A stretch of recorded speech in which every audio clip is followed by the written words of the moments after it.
Edmonton Sports Talk. My God, I loved it. My name's Jay Milne. Hashtag Luke. Our sports update deliverer.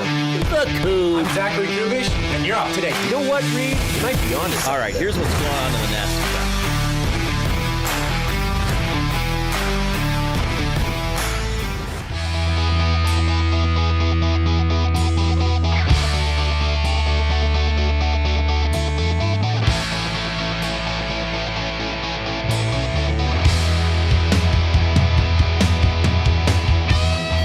All right, we got a game night at Rogers Place. The Edmonton Oilers taking on the Montreal Canadiens. Of note, Matt Savoie, who's looked pretty good for the Oilers this season, got an assist on the overtime winning goal in Ottawa a couple of days ago. He will be on the top line with Connor McDavid and Leon Draisaitl. Oilers coming in with a record of 3-3-1. Nugent Hopkins will center Mangiapane and Roslovic, Philp with Podkolzin and Frederick, and then Henrique with Howard and Tomashek. Kapanen going to injured reserve. Lazar will be scratched. Defensively, Ekholm with Bouchard, Nurse with Wallman, Kulak with Emberson. Calvin Pickard will be the goaltender against the Canadiens in his career. Just a record of 2-5, but he does have a 2.66 goals against average, a .909 save percentage, and one shutout against the Canadiens. The Habs are rolling. The overtime win last night in Calgary, and they have a record of 6-2. Montembeault, the expected goaltender, of course, they got the excellent young defender Lane Hudson on the blue line. Suzuki, Caulfield, Slafkovsky is their top line. A lot on this game throughout the course of the afternoon. Luke Gazdic is going to join us. Always a pleasure to catch up with him. We will have from the Toronto Blue Jays radio play-by-play chair of Sportsnet 590 in Toronto, Ben Shulman is going to be on the show. We got to ask him, Jay, what was it like to call this moment? 1-0 pitch. Swing and a fly ball. Left field and deep. Rosarena turns. Gone! A Springer dinger. 4-3 Blue Jays in the bottom of the seventh. One knee, no problem. You have to have that guy in a big game, and he crushed a pitch out to left center. Yeah, great call. Ben Shulman, he'll join us. That's around 4:20 this afternoon. Javon Leake from your Edmonton Elks will be on the show as well. He's the team's special teams outstanding player nominee. Final game of the season for the Elks tomorrow. And, of course, that's against the Calgary Stampeders, Play Alberta Field at Commonwealth Stadium. So just for the next couple of days, some of our extended coverage we have to cover the Oilers and the Elks. Tonight, as soon as this show ends at 6 o'clock, Tom Gazzola takes over with the GCL Diesel Oil Stream pregame show, and then he's on after the game as well to break it down. I'll join him for Reid's Read, presented by Ewell. Boy, we're starting to finish each other's Sentences. And then tomorrow, 6:30. We could do that improv game where we each say one word. Yeah. Tomorrow, We have plenty of Blue Jays discussion. tomorrow. Actually, where I was going with this, we have the Green and Gold kickoff show. Of course. How can I forget? At 6:30 tomorrow night to lead into that 7:30 game, Play Alberta Field at Commonwealth Stadium. So, and then Oilers 2 road games on the weekend. We'll have Oil Stream, GCL Diesel pre and post for those games as well. So a lot to talk about locally, and then the Blue Jays stuff on top of everything else. So it's an exciting weekend here. How are you doing, buddy? Great. I should probably make a point of trying to dress up on Oilers game days, home game days, because you're getting a lot of comments, and deservingly so. You look smashing. That's the first thing I said to you, is you look unbelievable today. Jeez. So I love the suit. I love the blue on blue. It's a sharp look, sharp-dressed man. Me, however, have taken on more of the role of the slob, I guess, now, because you look really good. You don't look like a slob. I look like I normally do, I guess, but compared to sitting beside you, I look relatively underdressed. So maybe I should wear a collared shirt every Oilers home game day. What say you? It's up to you. I mean, I go straight to the arena from here. Yes. When the Oilers play at home. So, the press box etiquette is that you look respectable. I don't know if it's business casual is still the term that people use. So I don't wear a tie. When I was on the broadcast, I would usually wear a tie. I rarely wear a tie anymore. You don't need to. But sometimes I do. I like wearing ties. I have some nice ties that I enjoy wearing. I guess usually I take the jacket off to do the show, but for some reason I've just been wearing it all day today. It looks on the screen, it go. looks like you're wearing like a jacket with a turtleneck underneath. You look very chic. Oh, well, that's a word that's never been. And the jacket on the screen looks shinier on TV than it does in person, which is a good thing. If you're on YouTube. The YouTube. If you are on YouTube, by the way, you can post in the nasty chat, speak with us and with each other, and give us a thumbs up as well. Oilers game day, we certainly endeavor to get well over 100 thumbs. Click, click, click. Must you click? Please, please click. Must you click? You must click. Thumb, thumb, thumb. All right. You can also get in touch by texting 780-218-9999. That is the River Cree Resort and Casino inbox.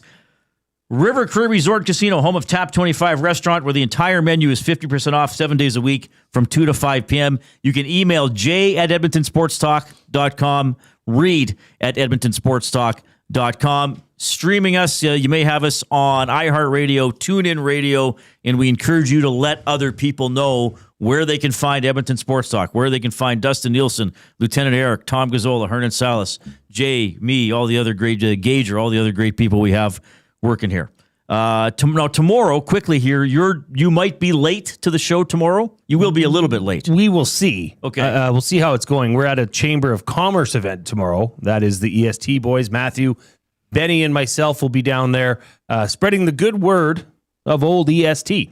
So I think it's supposed to go to 2 or 3. So we'll see. Okay. I will get here when I get here, and I will be excited as ever. You'll be ready to rock and roll. I'll be ready. You're going to trust me to prepare the show. Reid, I'll be not sure if that's a good idea. I'll be preparing in my mind all afternoon and all morning. Well, that's true. Like I said, it's a thinking job. You're always like, could I talk about that on the show? You're very good at taking stuff from your own life and making segments out of the show. You're better than that than I am. Well, life is funny. Life is interesting. Well, you've had some interesting things happen to you. It's amazing. Yeah. If sometimes you don't need to make the biggest of stories of them, but sometimes they're just a story that should be told. Yeah. Well, like your wing story yesterday was pretty good, I thought. It was moving.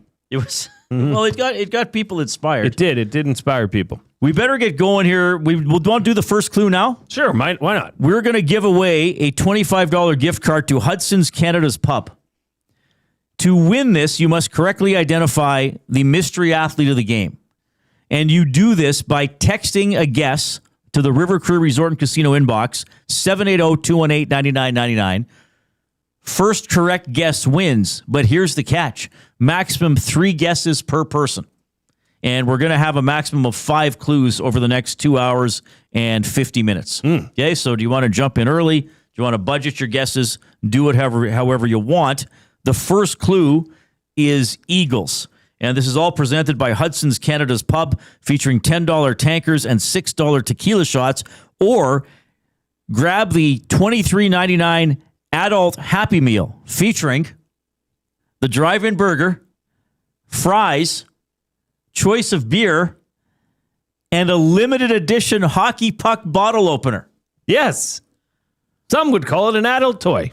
Book your reservation now at hudsonscanadaspub.com. Some would call it that. Yes. It's a limited edition hockey puck bottle opener. That sounds fun. Part of the adult Happy Meal at Hudson's Canada's Pub. I do want one. Marco in the River Cree Resort and Casino inbox, he says, hey, Reid, since you were pretty fired up about finding out the name of the Walman Celly, it's called the Wham in a Circle. So we had a lot of action on our post yesterday. Reid and I were referred to several times as Unk, which I've gathered that's okay. Is that like being a silver fox? I think that's like being the Funkle. Like you're the cool uncle. No, Coob. It's like, is it just that we're old? Yeah, well, I wouldn't say that. I would say that you guys aren't completely informed on the trends of the current day. Perfect. I would never give that up for a moment if it came to something like a celebration dance. Yeah, well, I got just the right amount of information I need to now make my case of the Wallman celebration, which I liked. I thought it was great. guess what? A lot of people who are informed on the trends of the day, I don't think are as informed enough about other things. So, tit for tat, youngster, or whoever you think you are. I am. Yeah. Okay. Yeah, that was fun talking about Wallman yesterday. Good player. Nice shot. Oh, bomb. He bombed it in. Canadians tonight coming in with I mentioned a record of 6-2. Their power play is 19.2%, 19th in the NHL. Oilers power play 5 out of 20, 25%, 9th in the NHL. Habs penalty kill right in the middle, 16th, 79.2%. The Oilers one notch higher. They're 15th at 80%. The Canadians are outscoring their opponents 3.38 to 2.63 per game. And they have won 3 games in overtime already. The Oilers are being outscored 2.71 to 2.57. So goals against wise, these teams are almost tied early in the season. 0.08 difference in favor of the Habs. That's not a lot. But in terms of goals per game, the Canadians are about 3/4 of a goal better per game. And that continues. And we're going to have some clips today from Knobloch and from McDavid about, all right, like the power play scores, gets chances. What else is happening 5-on-5? I still say not much, or at least not enough. Not enough to be an elite team. Not enough. You know what? If this was a team that I thought was going to finish between 14th and 19th overall, then I'd be like, well, looking pretty good. But, they're supposed to be better than that. So we'll get to the Oil Understood. Luke Gazdic is coming up at 3:40 as well. We got a fun show for you this afternoon. And one gentleman who always is having a good time and is pleased to be a part of the program. In fact, he brings us your headlines presented by 100.3 The Bear, Edmonton's best rock. Stream them on iHeart today. This is Chet Palmer with your sports report. The Oilers host Montreal tonight. Well, maybe I should do this one en français. Ah, shucks. My French is about as good as my brother-in-law's credit rating at Wilco. The Blue Jays go with Tre Savage as their pitcher in Game 1 of the series. Savage, of course, is French for the Savage. Look out, Ohtani. He's going to chew you up with that fastball. I got to say, Jays manager John Schneider is my favorite Schneider since the landlord on One Day at a Time. Hey, Valerie Bertinelli, watch out for this Van Halen boy. I heard he's running with the devil. I'm Chet Palmer. Wow, Chet. Throwing bombs again. I'm not sure what decade he tends to favor. Like, he's kind of all over the 70s a bit there. I think he's able to go 50s, 60s, 70s, 80s, 90s, and into this. I think he's century quite easy. He knows about grunge. Yeah. Knows about He's lived through the One dirty Day 30s. at a Time. He's right on top of the early days of the relationship between Valerie Bertinelli and Eddie Van Halen. He's a well-rounded individual. Do you remember Wilco? The store. Wasn't there was Wilco, and wasn't there Woolworth? And was there also Woodward's? And Woodward's. Were they all department stores, or was one of them a grocery store? I can't even remember now. Woolworth's. Wilco it was a department store. Woodward's was a department store. Woodward's was a department store. Yeah. And then was there also a Woolworth and a Wilco, or am I misremembering that? I'm pretty sure there was a Woolworth's. Still around. Okay. Woolworth's is, as it is now, is a supermarket. Oh, okay. Maybe that's what I'm thinking of. It was a retail company and one of the pioneers of the 5 and dime store. That's where Bryan Adams bought his guitar. Woolworth's. Probably because he couldn't find anything to rhyme with, and it was just a hard to say. Woolworth. Woolworth. That's got to be one of the worst retail names ever. It's hard to say, isn't it? Hey, Mom, can you drive me to Woolworth? Sorry, where? I can't hear you. Yeah. Do you have marbles in your I have trouble mouth? saying wool, like a sheep has wool. Do I say that properly? Yeah, wool. You said it right. Okay. I mean, people are all over me for how I say hanger. No, what was it? What was it? The word or the team name? Oh, the Stingers. Stingers. You put an emphasis on the gers, whereas a lot of people would say stinger or stingers. Stingers. That would take it to the next level. All right. Give us a thumbs up if you're watching us on YouTube. Don't delay. Don't pleasure delay. Get in there and get us to 100 and beyond as quickly as possible and help build the algorithm for the show. You like the show. That helps it get recommended to other people that the little creatures working inside the computer will recommend it to them as well. So we wanted to do, well, we've done a couple this week already, but with the Blue Jays in the World Series starting tomorrow, and as Chet reported, Tre Savage will be the starting pitcher in Game 1. We want to do baseball off-topic topics because why not? It's fun. Why not? The off-topic topic is presented by William Huff. Since 1952, William Huff has provided industry-leading advertising solutions for thousands of valued clients.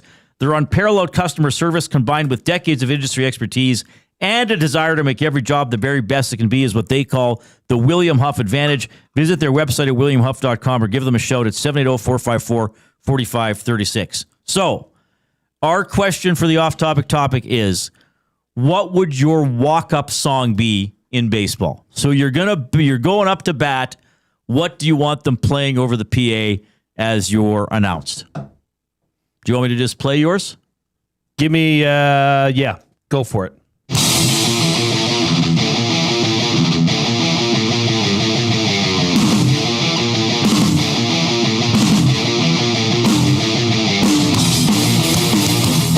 I mean, this has got to get you fired up. That was Just Your Life by Metallica. Now, I did go for a backup song, too. Because this song, here's the thing. This song needs to put you in a good mood, and it needs to get you pumped up. Right. So speaking of Van Halen, here's this little thing.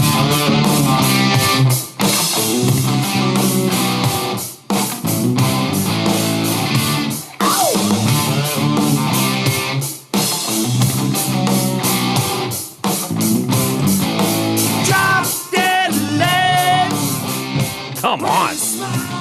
Drop Dead Legs. That's amazing if you walked up the Drop Dead Legs. Yes. I mean, everybody would be thrown off. Yeah. They'd be looking at your legs and you're not wearing shorts. Maybe you're playing for that White Sox team that wore shorts that one year. Right. What's he hiding under those pants? Drop Dead Legs. What do you got? I have a more recent Def Leppard song.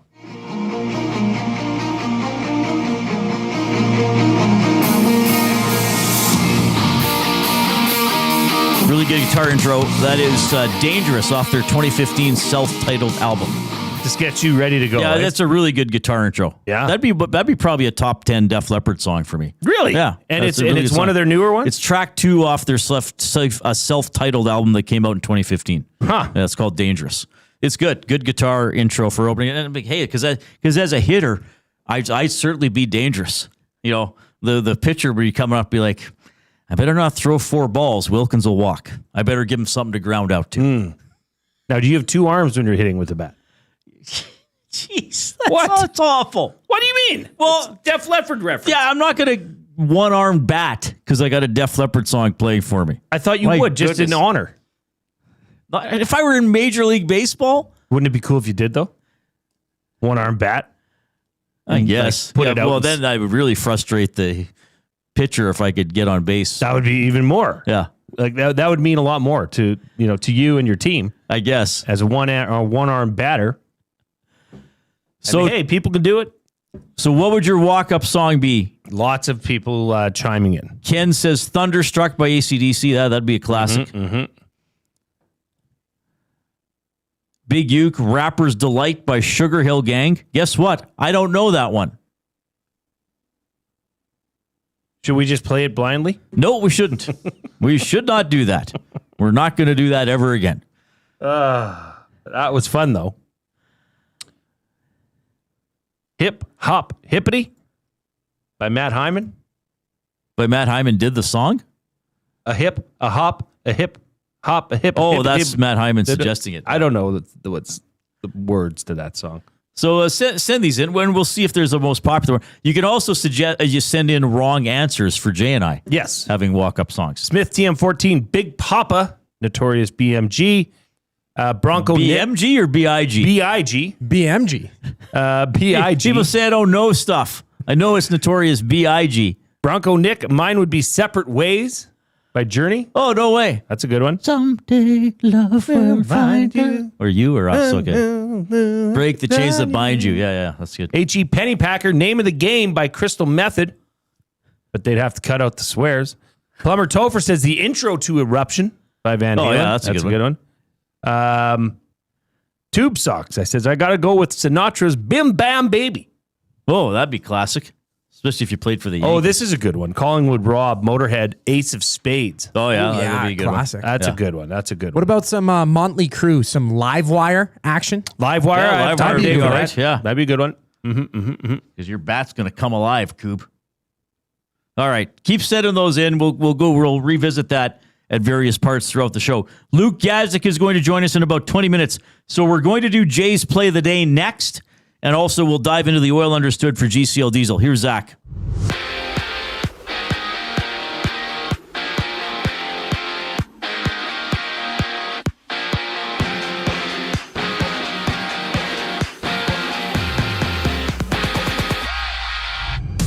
The Oilers host the Habs. Matt Savoie on the top line with Connor McDavid and Leon Draisaitl. Calvin Pickard getting the nod in the crease against Sam Montembeault. There's 11 other games on tap around the NHL. Tune into the GCL Diesel Oil Stream pregame show. Tom Gazzola, Ben Thompson preview the action. That starts at 6 o'clock right here on EST. From Vegas, the Golden Knights have placed Mark Stone on long-term injured reserve with a wrist injury.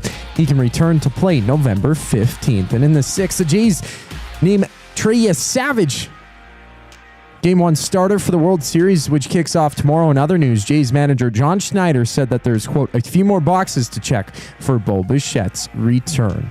Out west, it's the Chargers battling the Vikings. Swing by Sally's Sports Bar and Lounge at Central Casino on Fort Road to join Lieutenant Eric for the game. Kickoff goes at 6:15 with Aaron Jones back in the lineup for the Vikings. He's missed the past 4 games with a hamstring injury. On the court, it's OKC visiting Indiana while the Nuggets and Warriors tip off. This sports update is brought to you by Windsor Plywood Leduc, locally owned and operated, serving Leduc and surrounding areas since '93. They have doors, flooring, baseboards, and of course, plywood.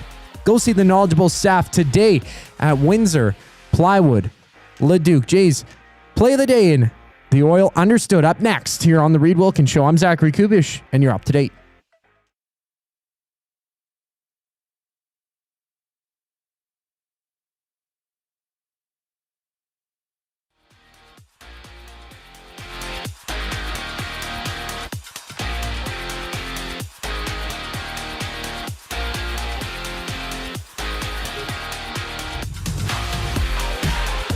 The Lock Shop. And you know what? I think it's time for the Flames to win a game. And I think I'm going to take Calgary. They're going to win a game sooner or later. Is Montreal and Edmonton the next night? Yeah, Montreal gets Edmonton tomorrow night, so maybe a bit of a look-ahead spot here for the Habs against the Calgary team. I mean, Montreal is definitely a better team than Calgary, but I understand what you're saying. Like, is Calgary just going to keep losing over and over? They're going to win one of these again, games. They're feeling it right now. The Lock Shop, weekday mornings at 11, only on Edmonton Sports Talk, your clear choice for Edmonton sports.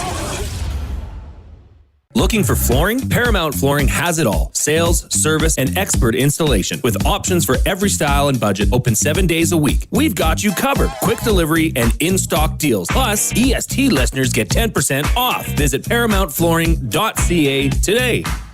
You've always known GCL Diesel as the experts in diesel fuel systems, but did you know that GCL is also your source for turbochargers and turbo repair? As a turbo supplier for Garrett, Borg Warner, and Holset, GCL can provide genuine original equipment turbos at wholesale prices. Whether it's diesel, gas, natural gas, or performance, we can provide you with the turbo or custom repair you require. Turbo questions? We've got turbo answers. Visit us in the West End or online at GCLDiesel.com. GCL Diesel, turbochargers, understood. Get ready for a feast like no other. 40-ounce steak night is back this November at the Canadian Brewhouse. Sink your teeth into a hand-cut 40-ounce ribeye with all the fixins for just $49.99. Tickets available now in store or at thecanadianbrewhouse.com. Johnson, whoa. All Hi, Dennis from Weiss Johnson here, and we're excited to be partnering up with the Nielsen Show and have a special deal exclusive for Nielsen Show listeners. Get 10% off any new Trane furnace, air conditioner, or heat pump installation from now until the end of October. Bundle a furnace with an AC or heat pump and get 25% off the package price. Get your home comfort now for all seasons with Weiss Johnson and Trane. Trane, it's hard to stop a train. Visit wjsportstalk.com today. You've heard the name, but what does it mean? For over 66 years, William Huff Advertising has supplied signage from screen printing to digital to LED with design, production, and install in-house. It's a one-stop shop for all your signage needs. Edmonton owned and operated, William Huff has been trusted by the biggest companies and teams in the City of Champions and many others across the country to do the job. If you're looking for a way to get the word out about your company or event, they are the answer. Go to www.williamhuff.com. Their results speak for themselves.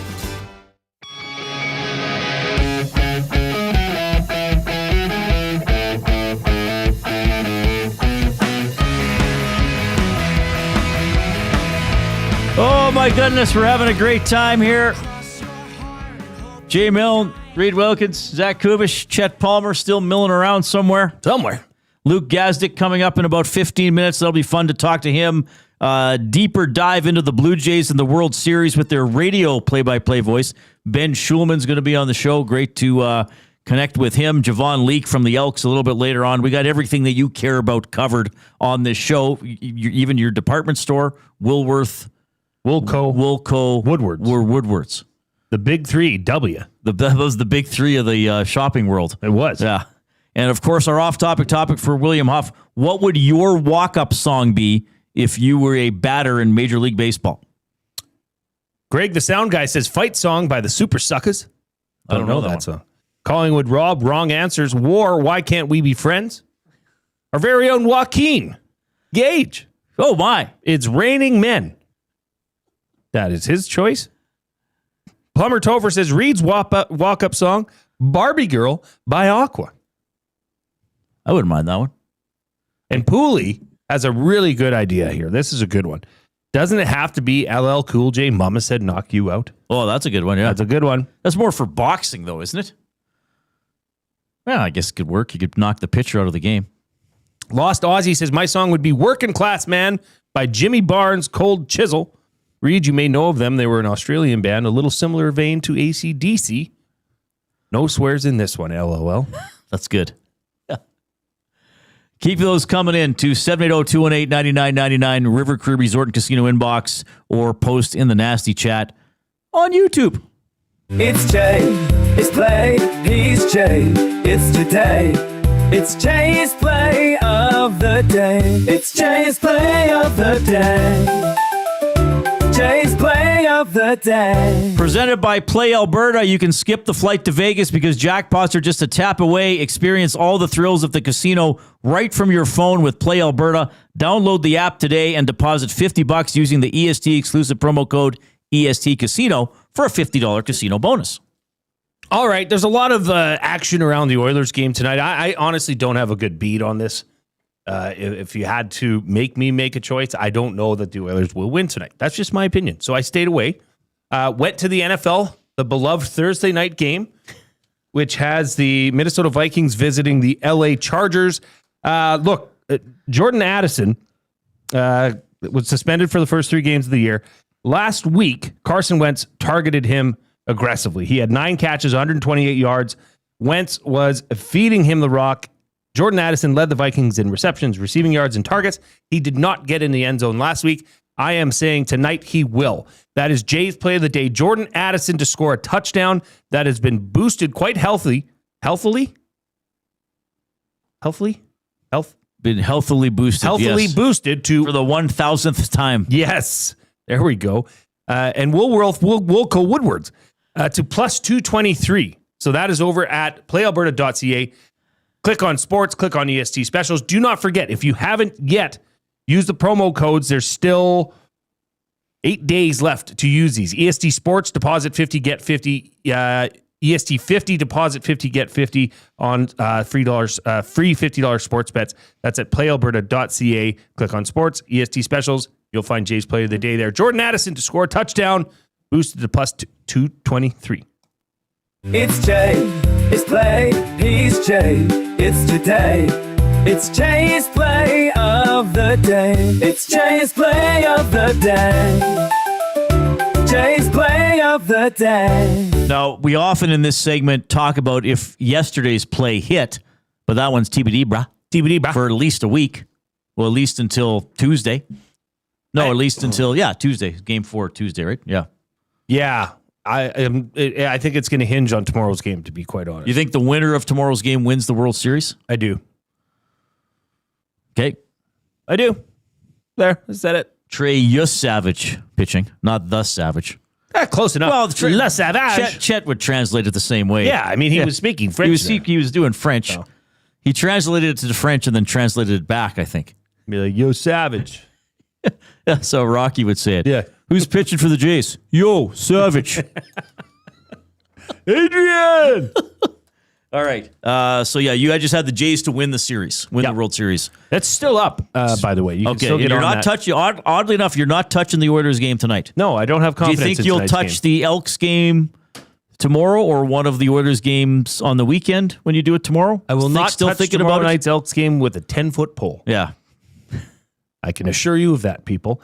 What I will do, though, is come up with a fancy, fun bases play for the Blue Jays series opener. Oh, good. Okay. So they'll have another baseball bet tomorrow. But it'll be specific to game 1. To game 1. All right. Let's get to the oil understood for GCL Diesel, providers of the best diesel engine components around. From turbochargers to injectors, fuel pumps to sensors, they are the critical engine component experts. Proud to serve Edmonton and Northern Alberta for over 50 years, and now a partner of Edmonton Sports Talk and the Reid Wilkins Show. GCL Diesel. Diesel! Understood. Jasmine picking Batter Up by Nelly as her walk-up song. Batter up! You know that one? Yeah. Wow, you're hip. I don't know the Jasmine's words. going to be proud of you. Yeah. You just went up in Jasmine's esteem. Well, that was in my wheelhouse. Nelly? When you were a lad? Band-Aids?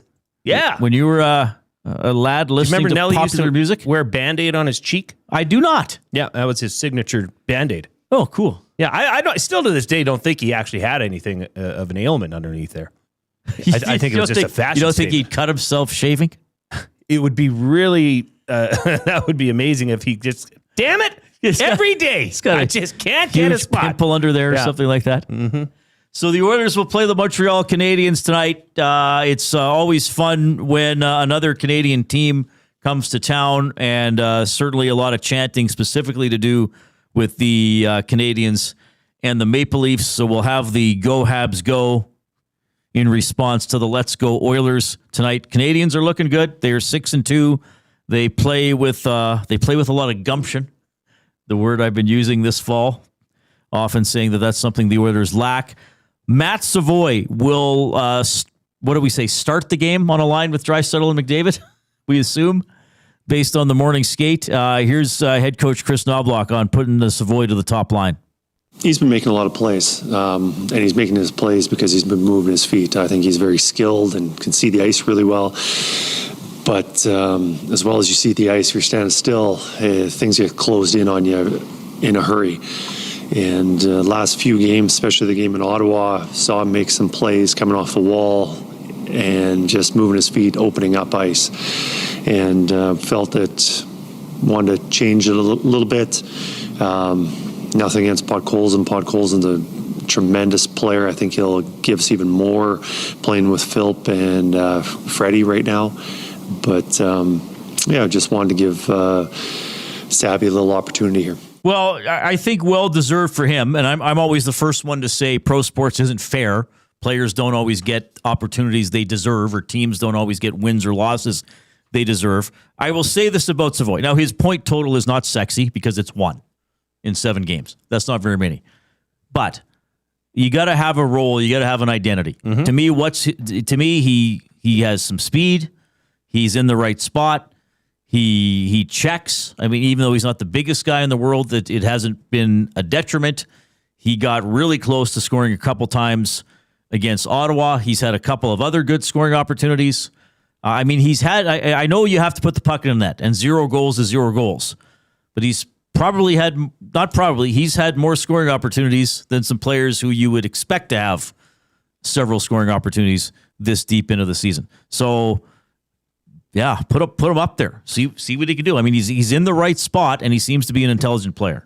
That's kind of the best way to describe. He's been all around it, right? He's been around and the puck. He's been around the play with an energized demeanor, right? So yes, I would say great. This is a great opportunity. But I mean, how many different people have we seen up there on this first line? We've seen Tomashik, Frederick, Mangiapane, Podkolzin. Yeah. Right? And then we've seen Leon and Connor apart sometimes. Yeah. Too. So, don't hold your breath. I would say that. I'm excited to see this third line of Philp centering Podkolzin and Frederick. I think that might be a decent fit for all three of those players. Well, they need a lot more out of Frederick. That is what I'm hoping will happen with this. Because those other two are workhorses. Right? So maybe that'll get the best out of Trent Frederick tonight. I'm interested to see that third line. Yeah, so Philp with Podkolzin, Frederick, Nuge with Mangiapane and Roslovic, who in my mind has been very quiet. And then Henrique with Howard and Tomashek. Howard obviously scoring his first goal last game, coming out of the penalty box and having Leon and Connor on the ice. McDavid probably should have got a penalty on the play, but oh well, Howard still had to finish the shot. Here's what Connor McDavid had to say about Matt Savoie. He's playing really well. He's got a great engine on him. He skates really well.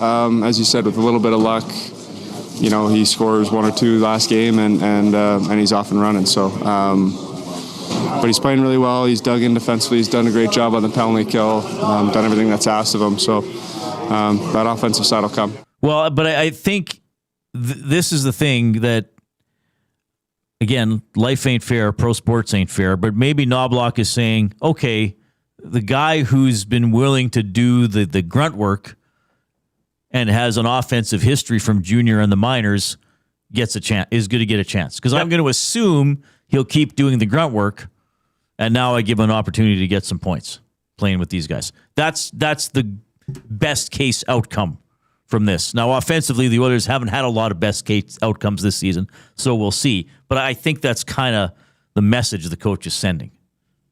Yeah, I understand what you're saying. My question is, when does the revolving door stop?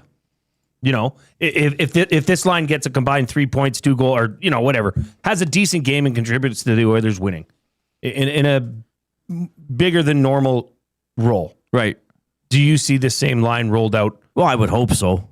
I mean, the lines are always going to change, but it'd be nice if they found some combination they could stick, or combinations they could stick with for at least a few games. Do you think the lines are always going to change? Yeah, of course. Every team's always going to change lines. As often as this? I understand who was on from Toronto on another show a few days ago saying Berube's trying all these different line combinations. Yeah. And it is early. I mean, it is early. It is pretty common. We talk about it a lot in Edmonton because we have the whole McDavid or Draisaitl thing. But, I mean, this, again, in my mind, this is not a great offensive team right now. We'll see where it goes, but there are some players where I'm wondering, okay, are they actually going to score a lot? And we haven't seen that. Maybe it changes tonight against the Canadians, who come in with a very good record, having a very good season early on. All right, we got a break. Luke Gazdic on the other side to discuss some of the things that Jay and I have just been chatting about. And, of course, he'll weigh in on the Jays in the World Series, too. Here's Zach Kubish.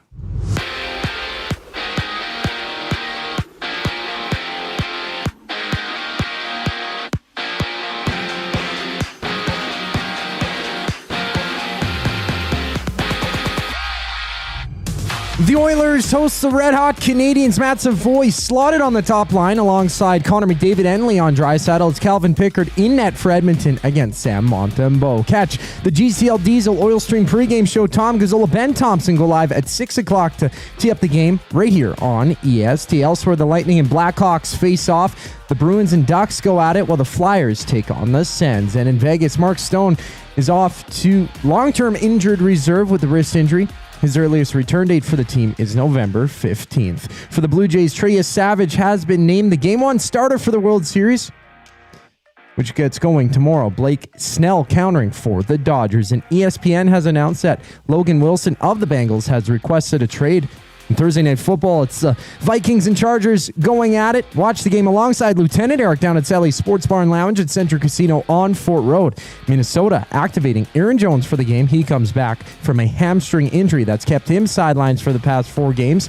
And there's 2 games in basketball. The Pacers and Thunder hit the court at 5:30 before the Warriors challenge the Nuggets. Luke Gazdic checks in after the break. I'm Zachary Kubish, keeping you up to date. The Nielsen Show with Lieutenant Eric. A hockey insider today is Bruce Boudreau. I think the first 10 games are always experimental. The GM wants at least 1 or 2 young guys. Let's see what they've got in the first 10 games. After 10 games, you can tell if they're ready or if they're not ready. Or the other thing you can tell is if you've got a couple young guys like the Oilers do, they're not playing the minutes they need to get to develop, then you're going to send them down. The Nielsen Show with Lieutenant Eric. Weekday mornings 6 to 9. Only on Edmonton Sports Talk. Your clear choice for Edmonton sports. When you cater with Royal Pizza, you're getting the same great pizzas, pastas, and salads you love, just bigger and built for a crowd. Perfect for teams, offices, or parties, Royal Pizza's catering brings real value around $10 per person. Delicious, high quality, and easy. If you like their pastas, you'll love their catering pastas even more. Visit royalpizza.ca or contact your local store for exact pricing and details. So come on home,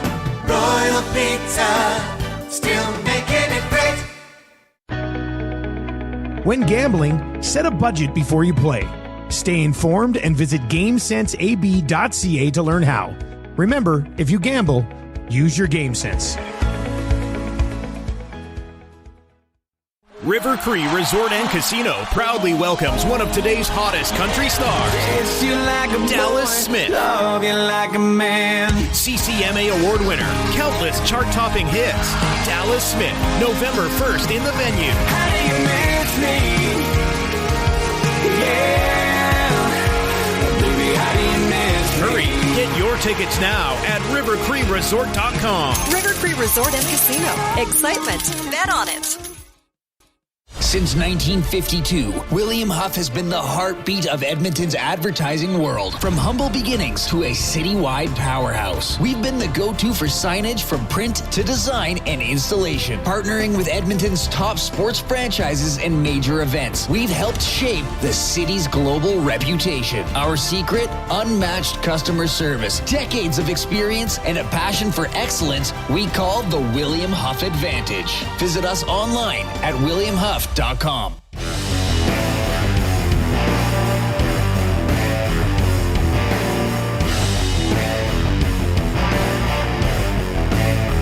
Pleasure to have you tuning in this afternoon. If you are on YouTube, then give us a thumbs up. Let's see how high we can go today. Don't be a pleasure delayer. Click now. We're getting you ready for the Oilers and the Habs tonight.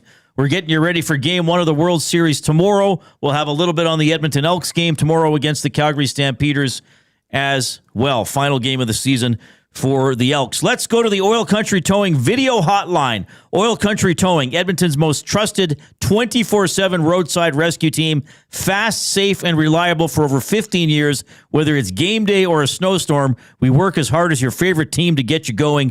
Call 780-986-6088. For all your towing needs.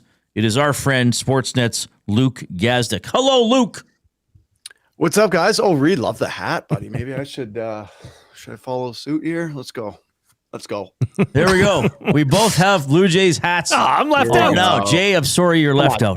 I dropped the ball. Actually, I got the rally towel here too that they've been giving out for the games. How did you get that? Boys. They've been giving them out at the games. When you walk in the door, everyone gets one. So what was the most recent game you went to?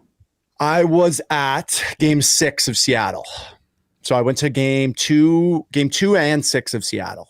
Yeah, obviously 6 was a little better than 2, but it's been a blast, man. The city is on fire right now. Everyone's gearing up and getting ready, and there's Jays flags. And obviously, I work in the building in Rogers, so it's just been it's electric, man. You guys know I talk about this stuff a lot, but I grew up watching this team and have never in my lifetime, they won when I was 3 and 4 years old. So I consider it, but I had no clue what was going on at the time. So this is very cool. It's very cool for the city. And, it's been a blast, man. Now, which games in the World Series will you be attending? I mean, I have to choose which month I want to skip my mortgage, first of all, for the house. So once I figure that out, honestly, I tried, man. I tried the Ticketmaster thing at the beginning. I'm going to end up biting the bullet for one of them. I really hope it comes back here for 6 and 7, and then might miss a couple payments, but I would love to be at a some sort of clinching game. I really didn't want to go to game 7. Like, I'm not making any excuses here. I didn't want to be in the building if they lost. And obviously, like, the one game that I missed, Springer has probably the most iconic moment in Blue Jays history. So I would love to be there. I'm not sure when yet, but we'll figure it out. So Jay Milne referenced this yesterday because we had Ken Reid on the show yesterday, obviously another friend of yours. Yeah, he's a man. And he tweeted out a photo. You are now in the queue for World Series tickets. There are 292,000 people ahead of you. I think I was 226 or something like that. 226. Signed on right away. I'm like, what is going on here? This is insane. And they do these district drops as well, they call them. So they release like 100 GA tickets. I think they're doing one more drop before the games, and they essentially just like do the same thing, but I was like 80,000 or something the second go around. Oh, so they hold some back and slowly leak them out, sort of. Yeah, I think it's like a couple hundred, but they're just, GAs. And I guess it's one way to try to get some more like diehard fans in the building. But man, it is, but the system's broken. Like it's a tough way to try to get fans ticks, but I'll be there somehow, some way. All right. I'm going to throw you a hot potato about baseball. Let's talk. You played hockey. You love hockey. Yeah. 82 games a year, plus playoffs could take you over 100. Physicality, exhaustion, travel. Baseball players, yes, play almost every day, but it's the grind. Like, are you like, I love baseball, but hockey players are tougher? Or are you like, man, oh man, how do you play every day and get up for a game every day and all that kind of stuff?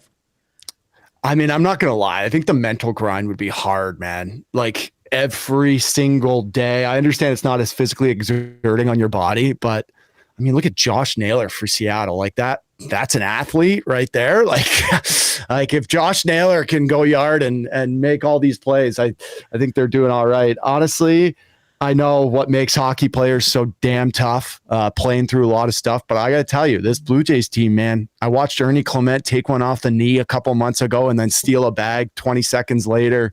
George Springer takes a 96-mile-an-hour fastball off the kneecap, and he's swinging for the fences 2 days later. So I'll give these guys some credit. But no, man, 162 must be a mental grind. I know it's not probably, as physically tough on your body, but I give these guys a lot of credit.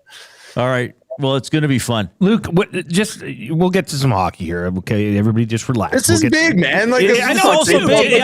No, I'm saying that for the people. Listen, we'll get there. Just chill out.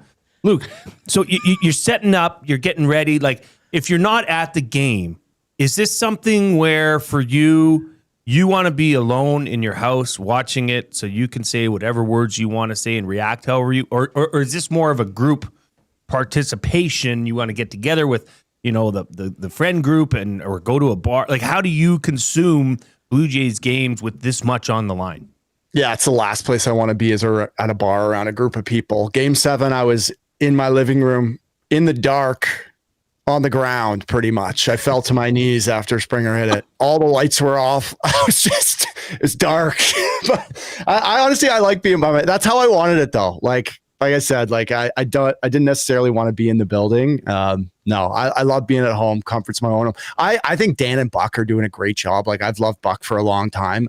And that's one thing I really miss about when I'm going to the games. Like, I love hearing the play-by-play, and I love hearing those guys call home runs and stuff. So just get the volume all jacked up on TV, and I don't mind a home watch. Well, Ben Shulman is going to be on the show in about half an hour. If you want to stick around. He had a great call for Georges as well. We played it. We're going to play it before he comes on as well. So yeah, tell him I loved it. Well, man, I know you probably listened to the show in its entirety, but just to let you know it's coming up. Sportsnet's Luke Gazdic joining us. All right. I don't even know where to begin. Look, I'm just going to start here. I don't have much faith in the Oilers' offense. Here's what I'll say. They're not scoring off the rush. Yeah. They're not scoring off the grind. And I wonder if they have enough creative offensive players to create in either of those two situations. What are you seeing? I think they're trying to find their identity right now. Like, what is this team? Like, are they just a two-headed monster? Are they fast? Are they young? Are they old? Are they heavy? Do they play with pace? Like you said, do they create in the offensive zone in different ways than off a cycle, off a rush, off a set play, whatever it is? I really think when you add, 7 new guys, I think they're still trying to find their identity. And whether that sounds like I'm making excuses for the lack of offense, I don't think it's not a real thing that, they're really struggling to find some line chemistry here and trying to find guys that can play with each other. I always compare Toronto just because, I love it. They are dying for a first line right winger. They lost Mitch Marner and they've tried, I think, 6 different guys in that spot. Same thing here in Edmonton. They are trying to find someone that works. It's Savoie tonight, right? Savvy's up there. Yep. I like that. The good thing for Edmonton is, Hyman's coming back. Marner's not coming back here. Hyman's coming back. So I think it's just a placeholder for now, but I guess I don't know what to say, frustrating. I guess it's a little curious as to why these things haven't worked yet, but I just think like they're figuring out who they are. A game like Tuesday in Ottawa is perfect for that too. Like, got better as the game went on, started to create more late, and then you get the overtime goal from, a big play. And I think they're game by game just growing into what they are. Because truthfully, I don't even know yet. Like, are they going to be tough? Are they going to be really hard to play against? Or are they just going to have to depend on outscoring you, which they're currently not right now? I think it's going to take some time here. Yeah, I think that's a good way to put it. Like, I assume the goals will come, but it's almost like they're figuring out how it's going to come, how they're going to come. And then I know McDavid and Draisaitl still get points, but I also sense in their game they're not at their expected level. And I mean, you were as optimistic as anybody about McDavid's goal total. I mean, I think you said 67, and it's possible, but he's going to have to shoot the puck. I know. Like, I know. Why is he so deferential? I know. After all that talk this summer about him wanting to score, but I know we're only 7 games in here, but he still loves to defer. And listen, like, I know, too, like, these guys are going to score. What's going to be interesting for me is where, along with building their identity, like, where are the 1 or 2 guys that are going to, I don't want to say kind of come out of nowhere, but who's going to start to really provide some consistent secondary offense? Like, is that a new guy? Is Savoie going to do that? Is Man's just 2 goals, but they were, first 2 games? Is he going to consistently produce? Is Tomasic going to find the back of the net here at some point? Nice to see Isaac Howard, the Iceman, getting his first goal, but like, which 2 of these guys are going to start to kind of rise to the top here and start providing a little bit of consistent offense past those 2 big boys on the top? I don't have a ton of issues. I saw it the last 2 years in a row, and they asked me on the radio this morning the same thing too. And I don't exactly know what I attribute it to. I can only imagine playing, a 6-round Stanley Cup playoff series. And then you guys know how short summer is or how short it feels. By the time you know it, you're, playing on a dark Tuesday night on Long Island points are important, but that game doesn't necessarily mean anything. And I think when Leon and Connor don't have any pressure, like when their backs aren't against the wall, when all the chips are on the table and there's not a ton of motivation, I really see that in their game. Like, it's almost like they're just kind of out there, just going through the motions. And it picks up as we go, and they will pick up steam, but I think you'd like to see the pace just a little higher to start this, at least. Sportsnet's Luke Gazdic joining us here on the Reid Wilkins Show. You talked about it earlier, but this line juggling that's going on. Obviously, we all know what, Coach Knobloch's trying to do is find something that is going to work, especially on that top line. But at what point does this constant juggling become counterproductive? You're getting close to it. Yeah. Like Tuesday, I'm sitting there on the set and they throw the lines up and I'm like, what is this? What's going on here? And if there's one thing I've learned about knobs over the last couple of years. There's certain things that coaches specialize in, and coaches are better than others. One very unique skill, I think, for a head coach is being able to stand behind a bench in real time, seeing your guys go, knowing which guys are going to go and who to place with who. Like, that is a skill that makes good NHL coaches great. And I think he has been he's been really good in that the last couple of years in that area. It's all over the place right now. I think they're trying to figure out the middle. They're trying to figure out their extras. He wants a third line checking, loves a third line checking line. I don't love Frederick on his offside either. I don't love lefties on the right side. But it's getting there. I know we're only 7 games, but you should at least have one of those that hasn't been touched. I would have felt by now you'd have 3 guys that, he does not want to pull apart. And until that happens, man, keep the blender going. And I mean, we're still kind of saying, I know it's early, but this is 10% of the season tonight because it's game 8. And to me, one player who's really searching for his identity, even though we thought he would have one, at least I did, is Frederick. He got the breakaway overtime goal. Somebody said to me, or maybe I said it to Jay, in my mind, he's supposed to be a loud player. And there hasn't been much banging and crashing from him. Yeah, I think I'd like to see a little more on the physical and even just being in the mix more, getting to the inside a little more, being net front a little more, just heavier on the puck. I mean, he doesn't have to fight all the time for me, but one every, we're 10% in here, maybe one, maybe one already. I don't think I've seen him fight yet. And I mean, like I said, it doesn't always have to be about fighting, but they need that element regardless. So it's got to be Frederick, but it has to be a couple guys, but he is the catalyst for me, Evander Kane-esque, but they don't have too many guys in their lineup from top to bottom that are going to play that way. So I'd love to see more from him, man, to be honest. I'd love to see him trucking around and, chirping a little bit more. And I don't want to look pessimistic and say maybe this is who he is, because I don't love that. I wish there was a little more jam, but I don't know. You see it from the top down, and I don't know. I don't know where where that killer instinct is yet. All right, last one. It's our off-topic topic for William Huff. If you were a Major League Baseball player, what would your walk-up song be?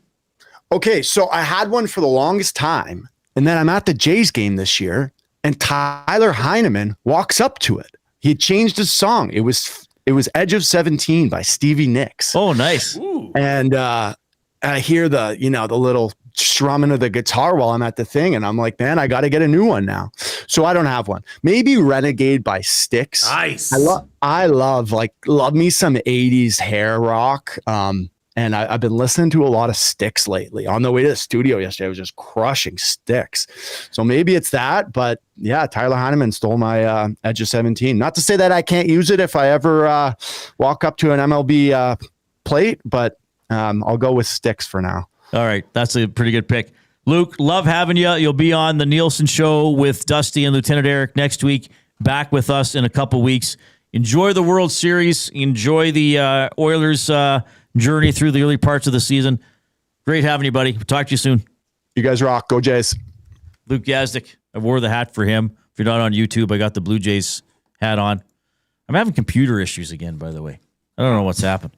I'm going to have to stop pouring coffee on it every morning to wake it up. Probably. We love having Luke. Yeah, he's sort of a little mystified about some of the Oilers stuff, just like we are.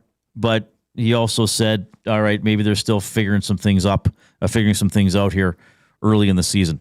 We will have Ben Shulman, radio play-by-play voice for the Jays at about 20 after 4. Our Pasta Pantry Athlete of the Week plays for a little football team known as the U of A Golden Bears, just like Jay Milne did in his earlier days. And I have clue number 2 in the Hudson's Canada's Pub Mystery Athlete of the Game. The first clue was Eagles. The second clue is 26. The second clue is 26. The number 2 and the number 6. Yes, 2-6 together. You got to text in your guesses to 780-218-9999. That is the River Cree Resort and Casino hotline. Maybe somebody will win it. $25 GC to Hudson's Canada's Pub. Maybe we'll have to wait to a little bit later on in the show. Sound fair? Yep. Give us a thumbs up if you have us on YouTube. Let's push to 100 as quickly as possible. It's the 4 o'clock break. The EST Hangout. The Steelers are still 4-2-0. They're not a bad team by any means. Aaron Rodgers is playing a good game. I'm sorry. I think he's underrated. Sorry. You think Aaron Rodgers is underrated? Is that what you just said? I do. You think Aaron Rodgers is underrated? Yes. Because he went to the New York Jets. He went to the Jets. The EST Hangout, presented by Sentinel Storage. Weekday mornings 9 to 11, only on Edmonton Sports Talk. Your clear choice for Edmonton sports. Canada is ready to party like it's 1993. That's right, the Blue Jays are back in the big one. Create space for your watch party with Sentinel Storage, official storage provider of the Toronto Blue Jays. Try 4 weeks free at sentinelstorage.ca. The temperature may be dropping, but the action's heating up. Play Alberta is offering odds boosts on every Oilers game all season long. This is your chance to score big. And for a limited time only, our listeners get an exclusive $50 free bet when they deposit $50 using EST50. That's code EST50 for an exclusive $50 free bet. Alberta wins with Play Alberta. Must be 18 plus to play. If you gamble, please use your game sense. EST Afternoons. Jeff Snyder from All Dodgers Podcast. General consensus for many heading into this World Series, it's the Dodgers series, right? My prediction is Dodgers in 5. I think it's relatively close. I think the Dodgers are going to be favored in every individual game because of the starting pitching advantage, slight offensive advantage. The Dodgers are going to be favored. Doesn't mean they'll win every game, and that's the beauty of baseball. EST Afternoons, weekday afternoons 1 to 3, only on Edmonton Sports Talk. Your clear choice for Edmonton sports. Where holiday cheer meets great beer. This season, celebrate at the Canadian Brewhouse. From plated dinners and festive buffets to casual pub-style parties, we've got the perfect space for your crew. Book your holiday party today at thecanadianbrewhouse.com. The Oil Stream. I understand and appreciate the idea of putting McDavid and Draisaitl out there for PK. I'm worried about them blocking a shot off their foot, somebody's howitzer, slapper. That's unnecessary. It put Matthias Janmark at risk. Put Podkolzin at risk. Yes. I just don't understand. Why would Knobloch be? You know what we need? We need those guys also wasting their energy on the penalty kill. The Oil Stream, presented by Boston Pizza. Monday, Wednesday, and Friday afternoons at noon. Only on Edmonton Sports Talk. Your clear choice for Edmonton sports.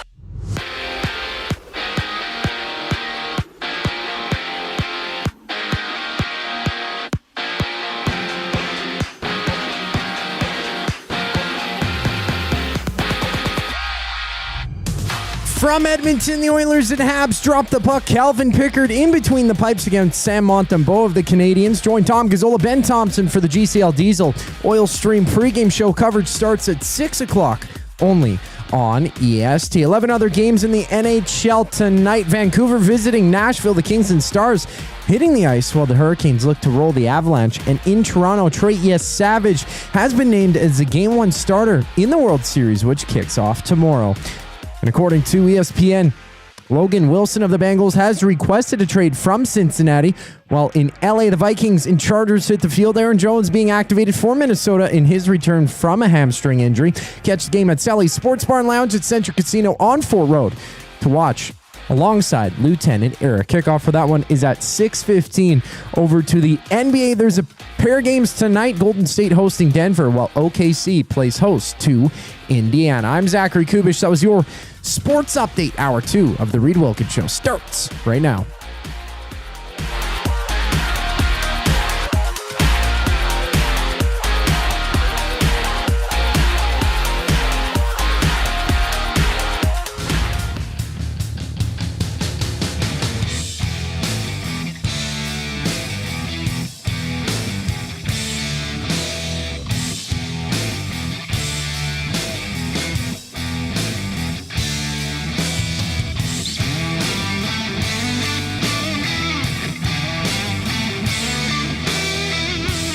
All right, good to have you tuning in this afternoon. Of course, we are coming to you from the Canadian Brewhouse studio. Win big this football season at the Canadian Brewhouse. Enter for a trip to Super Bowl 60, plus weekly prizes and $1 off Budweiser and Bud Light tankards. Details at thecanadianbrewhouse.com. Our 2 clues so far for our Hudson's Canada's Pub Mystery Athlete of the Game are Eagles and 26. Has anybody won? No. Has anybody made guesses? Yep. Has anybody guessed the person you guessed earlier? Plenty. All right, so now those people know that that's incorrect. Mm-hmm. All right, so we'll keep going. We'll give a third clue probably in the next 20 to 40 minutes, and we'll get a winner by 6 o'clock. Oilers tonight taking on the Canadiens. Here's how we expect the Canadiens to line up. Suzuki with Caulfield and Slafkovsky. Oliver Kapanen between Newhook and Demidov. Evans with Anderson and Gallagher. Veleno with Kirby Doc and Bolduc. Defensively, pretty good D. Matheson with Dobson. Struble with Hudson. Remember Xhekai's nickname? Who? Arbor Xhekaj. Remember his nickname? I do not. Wi-Fi. Wi-Fi. His last name looks like a Wi-Fi password. Yes. And Carrier Montembeault will be the goaltender. Pickard in net for the Oilers this evening, who will have Matt Savoie skating with Draisaitl and McDavid at least to start this game. The Oilers back home for the first time, in almost 2 weeks since they beat the Vancouver Canucks on a Saturday night. Is this just like a blip in a road trip still? I mean, they come home for one game. Good. I don't like this. They come home for one. Sometimes the first game back after a long road trip is tough, and then you're leaving again to play in Seattle and Vancouver. I mean, it's games in 8 different cities. Just one of them happens to be your home city. Mm-hmm. I guess it is on the way from Ottawa to Vancouver. I guess, yeah, to the west. So, yeah. And this weekend's road trip isn't all that exhausting. No, Seattle Saturday night, Vancouver Sunday night, but you're still traveling again tomorrow, and then they're back home for 3 games next week. But this will be a good test night. I mean, the Canadiens are good. They're off to a hot start. They got some good players. Like we were talking about them playing with a lot of energy. They got defensemen who can push the pace. I think this is going to be a good test for Edmonton for sure. You can text us the afternoon inbox, 780-218-9999, presented by River Cree Resort and Casino, home of the Kitchen Restaurant. Sundays and Mondays, 50% off the entire menu. That's available Sundays and Mondays, 5 p.m. until close. In about 15 minutes, we're going to have Ben Shulman on the show. He's the Blue Jays play-by-play voice on Sportsnet 590. I was listening to some of their broadcasts, driving home after shows here during the postseason, so it'll be good to talk to Ben, and Javon Leake from your Edmonton Elks will check in as well as on top of all the great Oilers content that we have for you. All right, let's meet our Pasta Pantry Athlete of the Week. Pasta Pantry, for over 30 years in Sherwood Park, Pasta Pantry has served hot, delicious comfort food made right in their kitchen. They do it fast so you can slow down. They're a family at Pasta Pantry. When you go there, you're one of them. Check out Pasta Pantry in Sherwood Park, your home of the pregame meal. And joining us on the Oil Country Towing video hotline from the U of A Golden Bears football team, it is Carter Kettle. Carter, how are you doing? Good. How are you guys doing? Doing very well. We are doing fantastic. Thanks for joining us today. I know you got practice and meetings and all that coming up as you guys prep for a huge game coming up this Saturday. We'll get into that in a bit. But first of all, congrats on being the Pasta Pantry Athlete of the Week. You've played, you've watched sports since you were a little guy. Where did that, passion come from, and why did you end up choosing football to pursue? Yeah, I obviously, like you said, I grew up kind of watching sports. I have a bunch of family members. Like, I'm the youngest of 5. So my whole family's been big into sports. My dad was a hockey player. He was a goalie growing up. And I always wanted to be a goalie like my dad. I grew up watching the Oilers games, big Oilers fan. And yeah, I think that the reason that I ended up really ultimately choosing football was kind of the family side of it all. It felt very, with hockey, I had new teammates every single year, where with football, I've been playing football even on the goal as a Golden Bear with some guys since I was in the 4th grade, right? So it's stuff like that's pretty cool to me, and that kind of drew me towards football. Yeah, and now that you're with the U of A, look, you're putting up numbers. You're having a great year. You've had great seasons. You mentioned that Chris Morris, who's now the president of the Elks, was ultimately why you decided to go to the University of Alberta. I'd like you to comment on how Chris put it over the top for you, but also there's been a transition there, and now you have a new head coach in place in Stevenson Bone. So how has that transition gone for you, and What did you think about Chris Morris when you were recruited first to the U of A? Yeah, Chris is the ultimate leader of men that I found. And he was always very authentic with me throughout the recruiting process. And that was something that I really, really valued.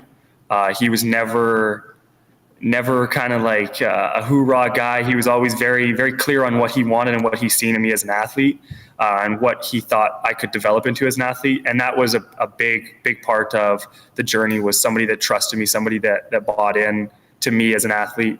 And yeah, just the ultimate leader of men. And the transition to Bone has been good. Like, it's obviously our record isn't the finest record in the Can West, but we still got an opportunity here on Saturday to find our way into the playoffs, right? So it's been good. It's been a transition for sure, and it's two different men, but two great football minds, I'd say. Well, you're putting up 87 yards per game. You're second in Canada West with touchdowns. You have 8 touchdowns in 7 games. You are listed as one of the top receivers available in the 2026 CFL draft. How do you get yourself prepared for that? What are you doing are you going to the combine? It's not official yet, but it's definitely a work in progress. That's a goal of mine for sure. Okay, so what are you doing? Are you putting in extra work, or is this just how you get ready? You're always ready to go. Ever since I was young, I've been obsessed with sport. So it's pretty easy for me to get up every day and to come to work and put that work in. But we have an unbelievable strength and conditioning coach. And he's been building me into the athlete that I am today, for the last 4 years, as well as even in high school. I had great strength and conditioning coaches, that kind of helped me throughout that process. But yeah, it's kind of just like, I'm trying to take it all day by day right now. I'm not looking ahead really to the combine right now. We got the season and the task at hand. So that's kind of where all my focus is right now, is with the Golden Bears and with U Sports currently. Carter, I got to know, where is Grovedale, Alberta, and how did you get noticed coming out of a relatively small community? Yeah, so Grovedale, Alberta is about 15 minutes south of Grand Prairie, Alberta. I live, there's the Wapiti River. I just live on the other side of the Wapiti River. So it's about 4.5 hours north of Edmonton. And yeah, I played high school football in Grand Prairie. There's an elementary school out in Grovedale that I went to until like the 5th grade, I'd say. Yeah, I ended up going I finished my elementary years in Grand Prairie, and then I went to St. Joseph Catholic High School.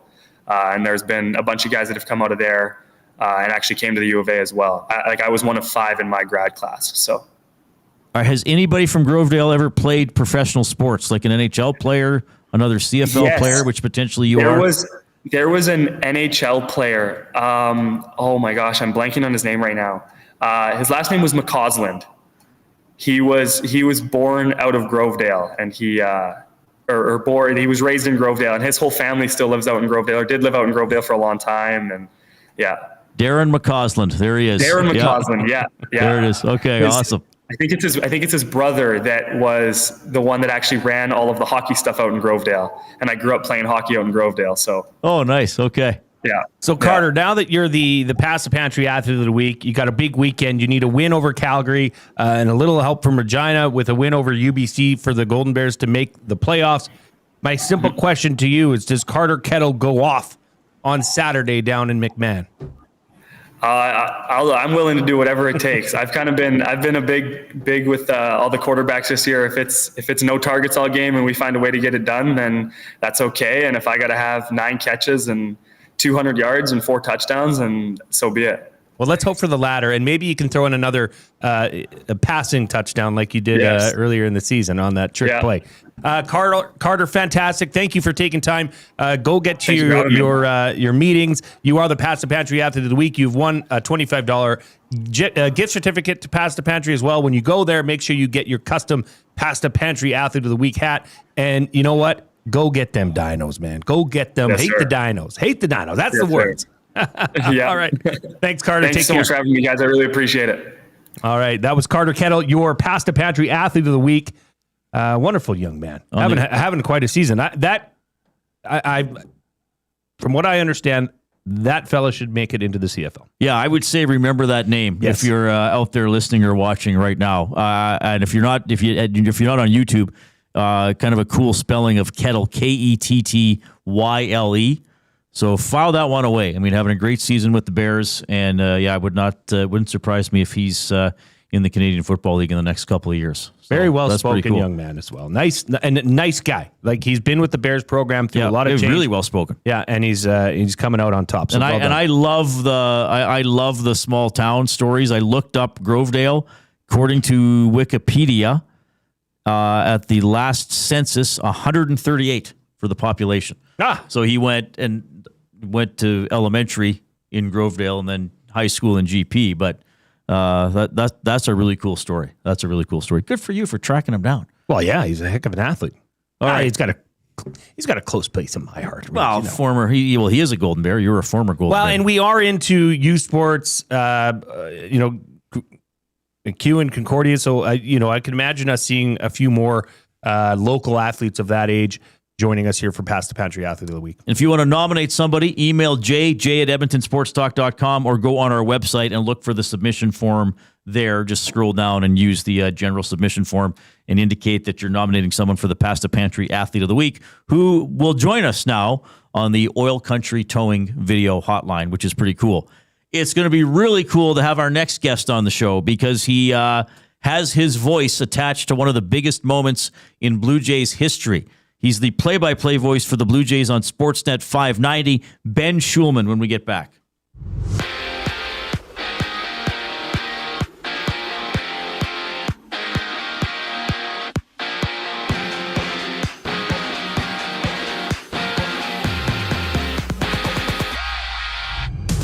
The Oilers and Canadians drop the puck in downtown Edmonton tonight. Matt Savoie on the top line with Connor McDavid and Leon Draisaitl. Calvin Pickard getting the nod in the crease. 11 other games on tap in the NHL, including the Kraken and Jets battling.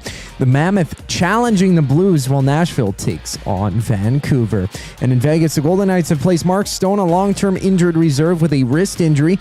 He can return to action November 15th. And in the 6th, it's the Jays giving Tre Savage pitching duties for Game 1 of the World Series kicking off tomorrow. In other news, Jays manager John Schneider said that there's, quote, a few more boxes to check for Bo Bichette's return to play. Out west, it's the Chargers battling the Vikings. Swing by Selly's Sports Bar and Lounge at Century Casino on Fort Road to join Lieutenant Eric for the game. Kickoff goes at 6:15 with Aaron Jones back in the lineup for the Vikings after missing the past 4 games due to a hamstring injury. Just 2 games on tap in the Association. OKC on the road in Indiana, while the Nuggets and Warriors tip off. This sports update is brought to you by Advantage Sports Medicine. Connor McDavid's got a team of specialists, and you're stuck with a bag of frozen peas. Get the same locker room approach that's trusted by the best in the game. Call them at 780-460-9977 or visit their website at advantagesportmed.ca to book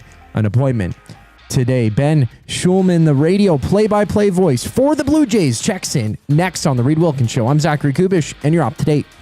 2 guys and a goalie. It's okay for people to refer to the Blue Jays as Canada's team. I think it is. My reasoning behind it is because a lot of people don't really pay attention. They won't even watch Jays in 30. But, like, my wife is caught up in it right now. My wife as well. So we're planning on watching the Jays game. This is great. I love it. 2 guys and a goalie, presented by GS Construction. Tuesday and Thursday afternoons at noon, only on Edmonton Sports Talk, your clear choice for Edmonton sports. Looking for quality building materials and friendly advice? Visit us at Windsor Plywood Leduc, family owned and locally run since 1993. From interior materials for doors, flooring, baseboards, and all the finishing touches to all you need for your outdoor projects like cedar lumber for decks and fences, plus all the plywood you'd need. Our full-time on-staff carpenter can help with anything odd-sized or custom, and from domestic hardwoods to exotic selections, we've got you covered. And if we don't have it, we'll track it down for you. Windsor Plywood Leduc. We're the experts you need to know. Johnson, whoa. Hi, Dennis from Weiss Johnson here, and we're excited to be partnering up with the Nielsen Show and have a special deal exclusive for Nielsen Show listeners. Get 10% off any new Trane furnace, air conditioner, or heat pump installation from now until the end of October. Bundle a furnace with an AC or heat pump and get 25% off the package price. Get your home comfort now for all seasons with Weiss Johnson and Trane. Trane, it's hard to stop a train. Visit WJSportstalk.com today. Honey, where are we going to put all of our summer stuff? In the kids' room. What? Mom, a little help? Need extra space at home? Get it back with Sentinel Storage. Try 4 weeks free. Details at sentinelstorage.ca. Running your own small business takes courage, and as it grows, so does your team. That's why Alberta Blue Cross offers health, dental, life, disability, and wellness benefits designed for small businesses, because we know a healthy team means a thriving business. Join over 5,000 Alberta businesses who have chosen us to help their business grow and succeed. Alberta Blue Cross takes care of you and your employees, so you can take care of your business. Visit ab.bluecross.ca to find a plan that's right for you. At Mind360, we invite you to embark on your mental health journey in a safe and comfortable space. Conveniently located in St. Albert, Mind360 has a diverse team of experienced clinicians that offer a broad range of tailored services for children, adults, and families. Furthermore, we are very proud to serve our military, veterans, and first responders. If you're looking for counseling, treatment, or assessment, understand that you are not alone. Contact Mind360 at mind360.ca to book an appointment today.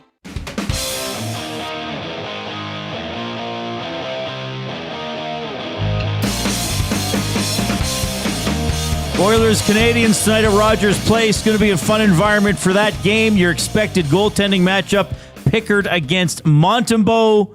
And the Oilers' top line, based on the morning skate, McDavid with Draisaitl and Matt Savoie, the youngster from St. Albert, who's been playing pretty well this season, got an assist on the overtime goal the other night. And everybody talking about the Blue Jays. The Elks have announced that for tomorrow's game, they will have the Blue Jays game on the scoreboard pregame, and then they'll be showing it on TVs in the concourse once the Elks game starts, so you can try to follow both if you go see the green and gold tomorrow night. And even Connor McDavid commenting on the Jays today.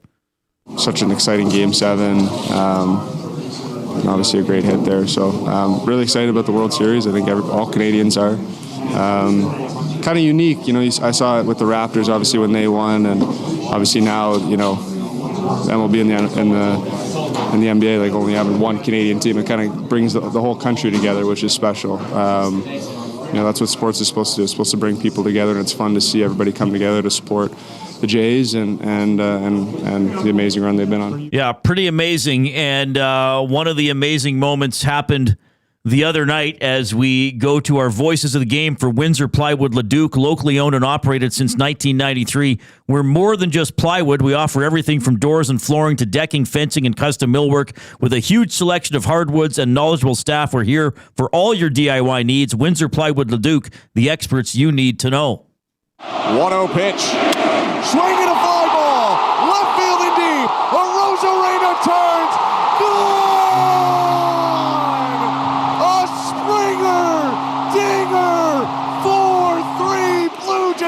In the bottom of the 7th. One knee, no problem. You have to have that guy in a big game, and he crushed a pitch out to left center. And joining us on the Oil Country Towing Hotline is the gentleman who made that call on Sportsnet 590. Blue Jays play-by-play voice Ben Shulman checking in. Ben, you're on with Reid and Jay. How are you doing? Doing great, guys. Thank you so much for having me. And speaking of Canada coming together, I hope your Oilers blow the doors off the Canadians tonight. That would be fantastic for me. Well, you just won a lot of people over if they didn't love you enough already. So thanks for tying it all together. Thanks for wading through the McDavid clip and the call of your home run. But I wanted to get those in to set you up. Look, I mean, cool moment, obviously, for the country. But for you as a play-by-play guy, you know, take us through your experience of that moment and making that call. And I'm sure you've heard it hundreds of times since.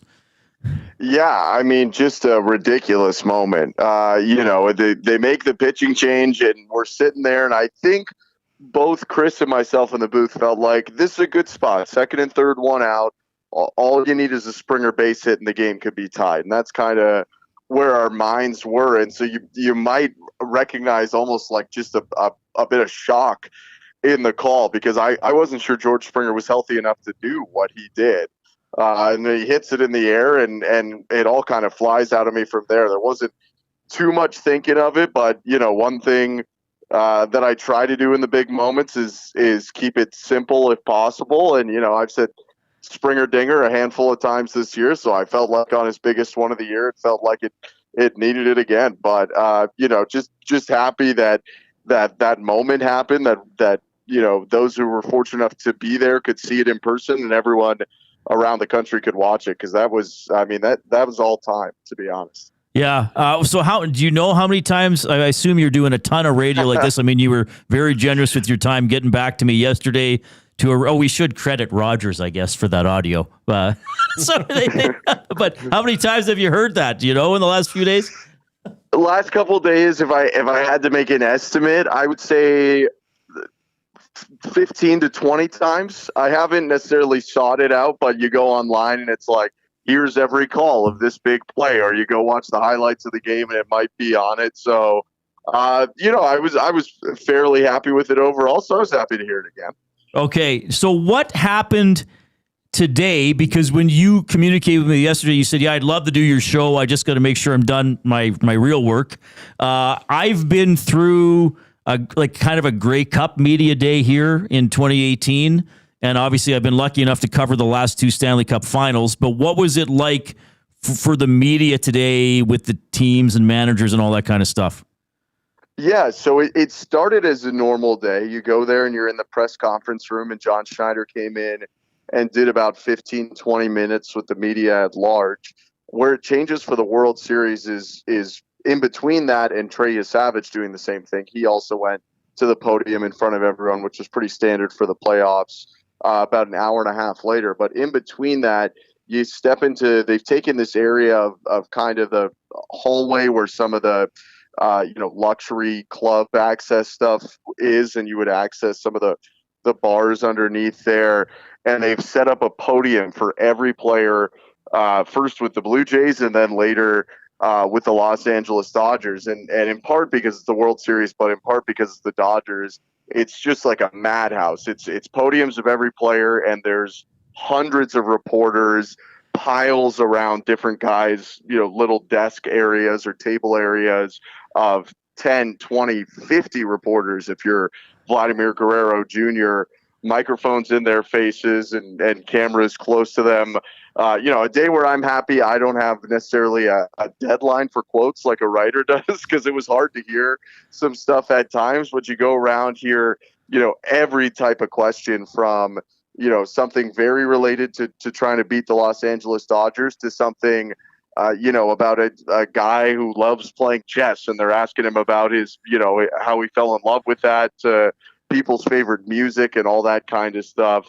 And then you get down to the actual workout where, you see a little batting practice. Bo Bichette ran the bases and just took some grounders at second base recently there. So you get a little bit of informative stuff there. And then a little bit of what they'd call live batting practice, where, among others, Bowden Francis took the mound for them today and basically threw against, Blue Jays hitters as if he was an opponent, trying to get them out, not knowing what pitch is going to come, real game situations at times to keep everyone fresh. So that's most of it. Most of it is the same as a media day before, except for those huge scrums. That's entirely new, because there's not only the regular international media contingent you would get for a World Series, but there's such a large group of media from Japan, with the Dodgers being there, that it's just, it is swarmed right now in Toronto. Ben Shulman from Sportsnet 590 joining us. He's our Windsor Plywood Leduc voice of the game today. So in your mind, what's a key or two to this series? It seems like most of the books or whatever, the experts have the Dodgers. My colleague Jay Milne had a great stat. On 4 occasions, one team has swept the LCS while their opponent has gone 7. The team that went 7 wound up winning all the previous World Series. So that bodes well for the Blue Jays. Ohtani's, a generational talent. to mix in a McDavid term. What's a key for you for the Jays to pull this out? Yeah, I think to me there are two big things that stand out for the Blue Jays. One is, you mentioned Ohtani, and really the toughest thing about the Dodgers is it's not only Ohtani, because the Blue Jays have some experience against Raleigh and Judge this postseason, who are not quite Ohtani, but they're as close as it gets this year. The problem is it's Ohtani, Betts, and Freeman. So you can't just intentionally walk Ohtani every time, because you don't want to hand RBIs to Mookie Betts really easily either. So I think the first key for me is limit those guys from generational performances. They're going to get hits. They're going to hit some home runs in this series. I think that's just kind of a certainty with how good all three of those guys are. But try and temper them as best you can, and have it so they're not single-handedly beating you every single night. And then the other key, I think, is get into the Dodger bullpen. They've actually won more games, I would say, on the back of their starting pitching than their offense or their bullpen. They were absolutely dominant in that NLCS. Milwaukee, one of the best offenses in baseball, hit below 200 as a team in that series. Their starters are just really good. I mean, Snell, Yamamoto, Glasnow, Ohtani, all those guys are all-stars. Most of them are Cy Young contenders. Snell already has 2 Cy Youngs. But their pen is a little bit vulnerable. They've been hurt a lot this year, and they don't probably have the exact 8 or 9 guys that they thought that they would have going into the start of the year. If you can get into their bullpen, there is actually a route, I think, to score a lot of runs on this team. And when the Blue Jays beat the Dodgers this year in LA, the one win they got in the 3-game series, they scored more runs on the relievers in that game than they did on the starters. So I think you really got to do what the Blue Jays do, wear down a starter, even if you don't end up scoring runs, knock them out early, and then prevent Ohtani, Betts, and Freeman from contributing 5-6 runs a game. And if you do that, which I think all those things are possible, I think they have a chance. I mean, like you mentioned, not a lot of people are giving them a chance right now. Is it the craziest thing in the world to go 4-3, though, against the Dodgers over a week? I don't think so. I think it's possible. I understand that the Blue Jays aren't the favorite, but I do think some people are kind of wrapping this thing up before the actions even start. Yeah, I think that's a good way to put it. All right, Ben, just a couple more. We got to give our audience a chance to get to know you a little bit and your story. I'm going to tell you something, and this may not surprise you. You're the second Schulman I've interviewed. Really? I think you know the other one. I imagine it wasn't my brother or any of my brothers. No, that's correct. I mean, we got to ask you just just your dad and your professional journey, his professional journey, covering the same team. I mean, that's pretty special. Yeah, it's been a real dream come true, to be honest, and not something that I think either of us were really expecting, to be honest. I mean, obviously he's one of the main, if not the main, inspiration for me initially getting into this, and watching games that he was on growing up kind of got me into what a broadcaster does, and then it kind of built up from there. But yeah, to be able to do this with him there, this job you often, it's an awesome job. It's the most fun job in the world, but you often sacrifice seeing your family, to do it. You don't end up seeing them much. We have a unique loophole where I end up seeing him a lot more than most adults probably see their parents, certainly not on a daily basis, most people, for 8-9 months of the year. So it's been really cool, especially I think, in the postseason when you have these kind of once in a lifetime or once in every, 20, 30 years moments for a team that both of us grew up watching and loving so much, to be able to go down on the field and snap a picture after the game or just meet up after the game briefly and talk about it is it's a privilege. I'm very lucky to be in that spot, and it's really fun every day. Ben, I wanted to ask you a question about the Back to the Baseball series and just, who's somebody that we're not talking about right now or is not being discussed enough, specifically maybe for the Blue Jays? Is the bullpen the question heading into this series? It's going to, I guess, get the most reaction, or is it Bo Bichette? What would be your X factor leading into this World Series?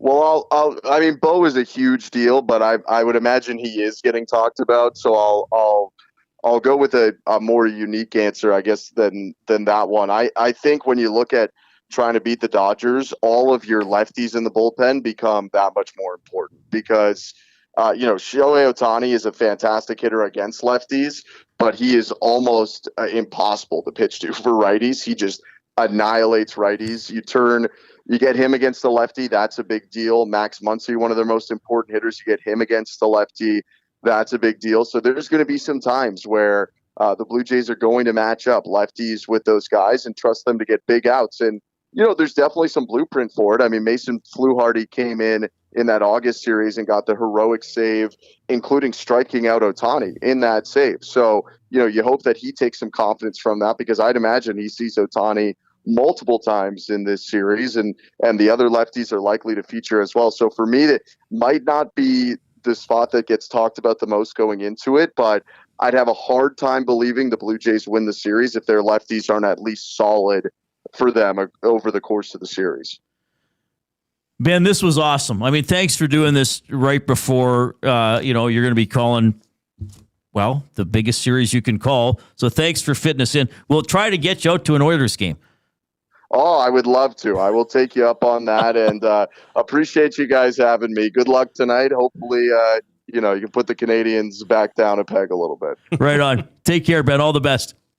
Thank you. Thanks, guys. Appreciate it. Ben Shulman joining us, play-by-play voice for the Blue Jays from Sportsnet 590 out of Toronto. He was great.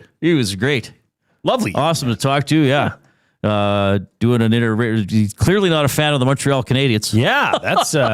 he's all over the Oilers tonight, but really cool how he talked about describing that home run. I mean, obviously very unique for Dan Shulman to be doing the television and Ben to be doing the radio, and both their calls on the Springer home run were really, really good, really, really memorable.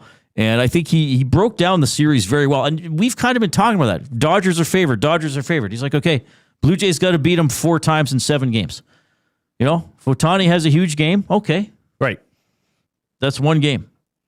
So, certainly, and he kind of made it seem like the Blue Jays could maybe get to the Dodgers bullpen.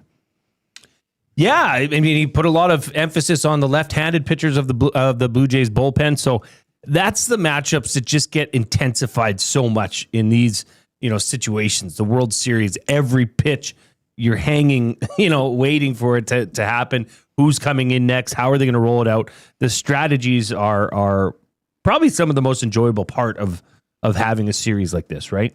Where you don't know who's coming in next, where you don't know, which way the manager's going to go. I'm here for all of that. And I mean, he's a young guy. Yeah. To be calling the World Series, that is goosebumps. Yeah, it's very cool. So it's going to be Savage in game 1. What is it, Schnell for the Dodgers in game 1? And the Blue Jays didn't announce their game. It's got to be Gausman, wouldn't you think? I don't see how it can't be. I was surprised it wasn't Gausman for game 1. To be honest. Yeah, I mean, I guess... Yeah, I mean, maybe then Gausman does a game 6 if it goes that far. We'll see. I mean, who else? Are they going to use Scherzer again? We'll see about that. Bieber, obviously. Maybe, you think they would go... Unless they went Bieber and then Gausman is game 3 and game 7. Could be. If you need him, but... I mean, you just got to get to those situations. True. You got to roll out your best. Yeah. It's going to be fun. And again, the Elks tomorrow, they'll be showing the World Series game on the video scoreboard in the stadium up until kickoff, and then they'll have it on televisions around the concourse. Actually, I'm going to get their tweet here so I can read it for you exactly, so I'm not trying to remember it. We'll have the Greedy Goal kickoff show at 6:30 tomorrow night, by the way. Cheer on the Elks. Here's the tweet. Cheer on the Elks and stay up to date with the big game throughout by watching the video board pregame and catching the action in public viewing areas across the concourse and the Jackie Parker Lounge. So that's what they're doing tomorrow night with Calgary coming to town. Apparently the game means something to Calgary. God forbid they put it on the CFL website. Maybe I'll talk about that a little bit later on. You can get in touch with us by texting 780-218-9999. Afternoon Inbox presented by River Cree Resort and Casino, home of Tap 25 Restaurant. $18.99 prime rib special, available 7 days a week from 11:30 in the morning to 11 at night. Available for dine-in and takeout. Not available on show nights. Third clue? Oh, yeah. Better Let's give do the it. third clue. Where are my clues? I've misplaced them. There they are. The third clue in the Hudson's Canada's Pub Mystery Athlete of the Game. You got to text the afternoon inbox to win, 780-218-9999, River Cree Resort and Casino. Maximum 3 guesses per person. Jay, it's very easy for him to follow. So the third clue is left. First clue was Eagles. Second clue was 26. Third clue, left. Okay? Oh, left. We'll see if anybody gets it. I don't see anybody getting it yet. You don't think anybody will get it yet? I don't know. Maybe. I don't know. maybe People we'll. surprise us all the time. Should we do a quick limerick? Yes. This one comes in from Bronco Nick. Canada is preparing for the World Series, getting too many "who's gonna win" queries. Les Habs sont et ville, qui gagne, we'll see. Let's confirm Otani's alien theories. Mixing in some French there. Threw me a real loop when you didn't pre-read it. En français. I believe I did okay.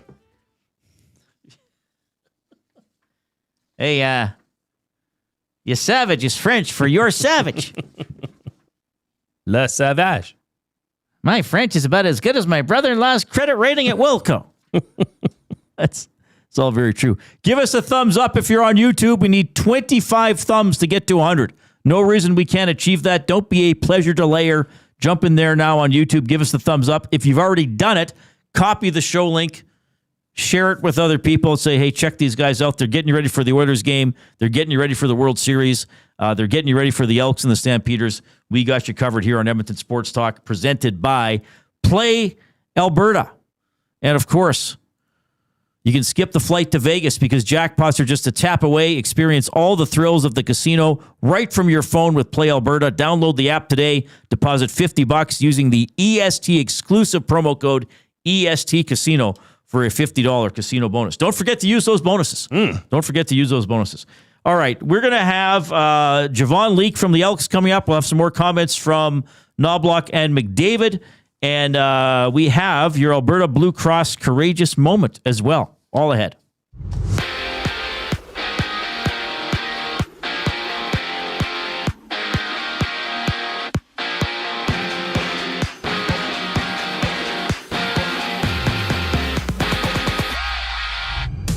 The Oilers host the Red Hot Canadians. Matt Savoie slotted on the first line alongside Connor McDavid and Leon Draisaitl. Calvin Pickard backstopping Edmonton against Sam Montembeault. Catch the GCL Diesel Oil Stream pregame show. Tom Gazzola, Ben Thompson go live at 6 o'clock to preview the action right here on EST. Elsewhere, the Lightning and Blackhawks face off in just a few minutes. After that, the Bruins and Ducks go at it, with the Flyers take on the Senators.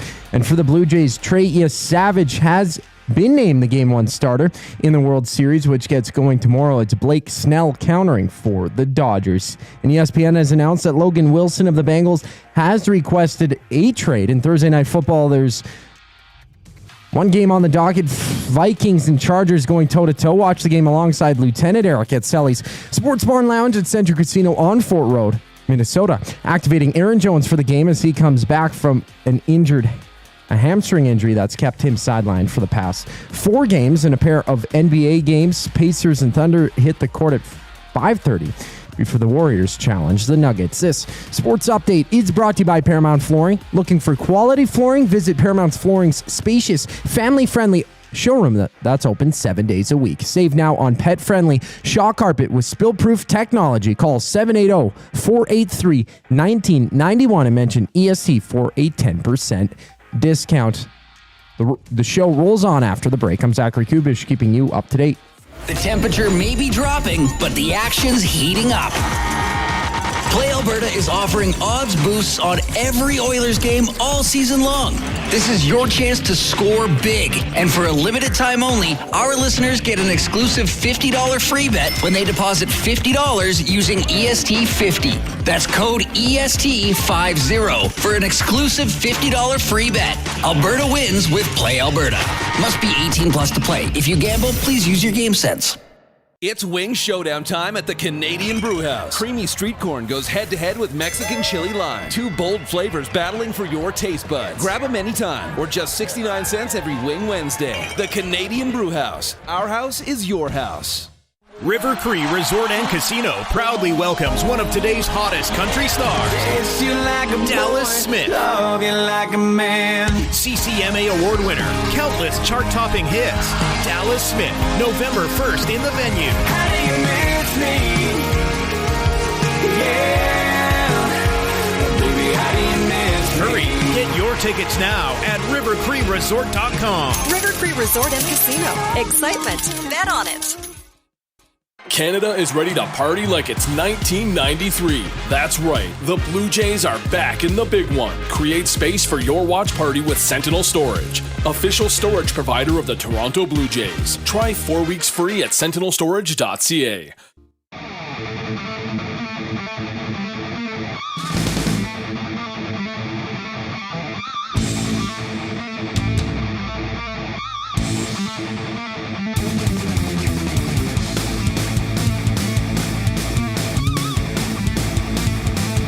Oh, we're back.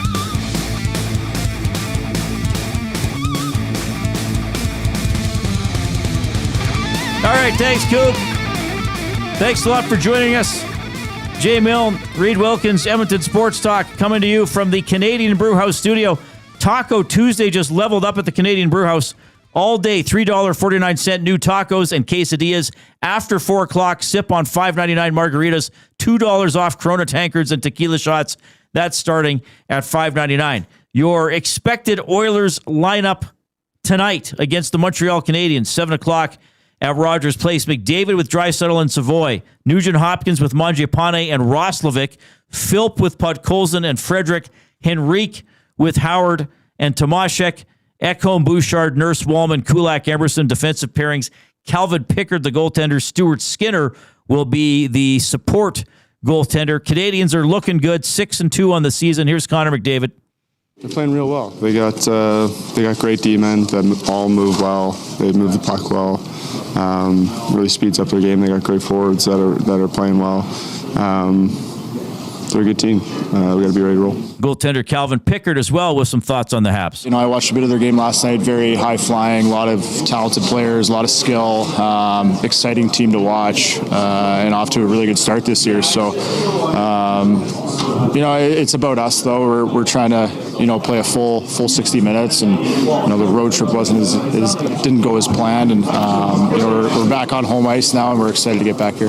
2-3, the Oilers went on their 5-game road trip. 5-on-5 offense has not been great. Here's McDavid. Yeah, the whole thing just seems a little bit off. I said that the other night, but the whole thing just seems a little bit off. But,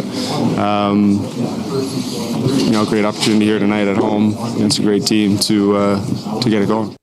All right, so game coming up at 7 o'clock. At 6 o'clock here on Edmonton Sports Talk, Tom Gazzola hosts the GCL Diesel Oil Stream pregame show. We will dive into our courageous moment presented by Alberta Blue Cross. Every great play starts with courage. Alberta Blue Cross is proud to support Albertans through all of life's meaningful moments. Visit ab.bluecross.ca to find a plan that's right for you. So I had to do something this morning. I had to take my car in to the dealership. Oh, no. Yeah. That took quite a bit of courage on its own. Okay? You never know. You never know what's going to happen, how this is going to work out. Thankfully, I have a good friend at this dealership, and they gave me a loaner. My car is probably going to be ready tomorrow. Okay. Nothing major. Pretty simple, actually.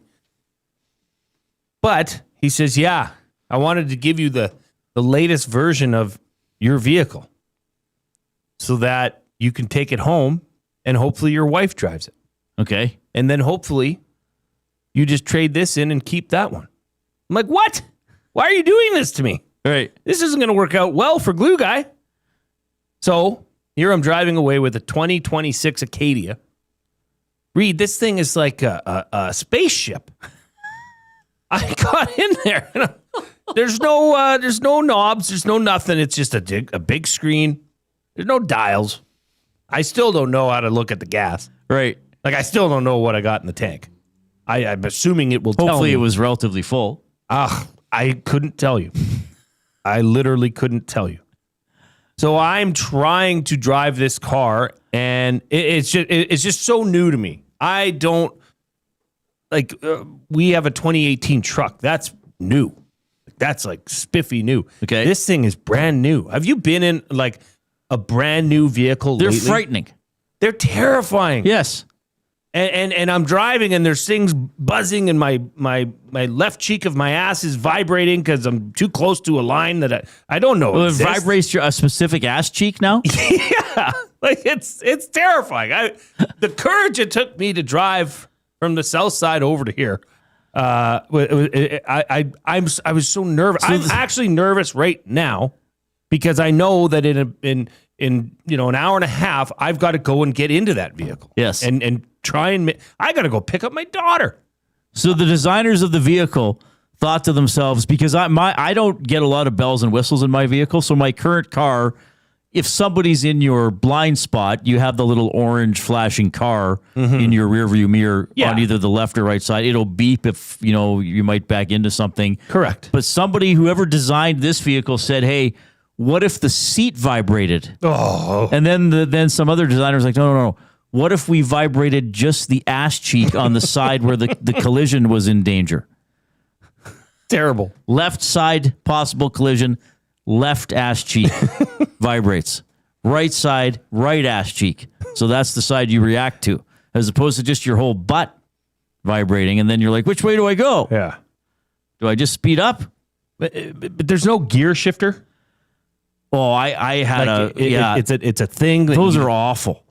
Oh man, it's like honestly, my heart was racing getting in that. Because it's brand new. I don't want to damage it or anything. Did you get a big pep talk about not damaging it or your life is over? No, he was just like, here's the keys. But he did it on purpose, that sneaky little dog. He knows what he's doing. When I take this home, when I pick up my daughter from basketball tonight on my way home, she's going to be, Dad, this is awesome. This is cool. Dad, we need this. Like, we don't need this. No. I find, because I get a new car, I usually lease my vehicle. So I get a new car every 4 to 5 years, but I get a very basic vehicle. It has air conditioning. And then it just has whatever else is standard. But the stuff, last year, I can't remember when, my car went in for servicing, like kind of every 6 months you got to take it in.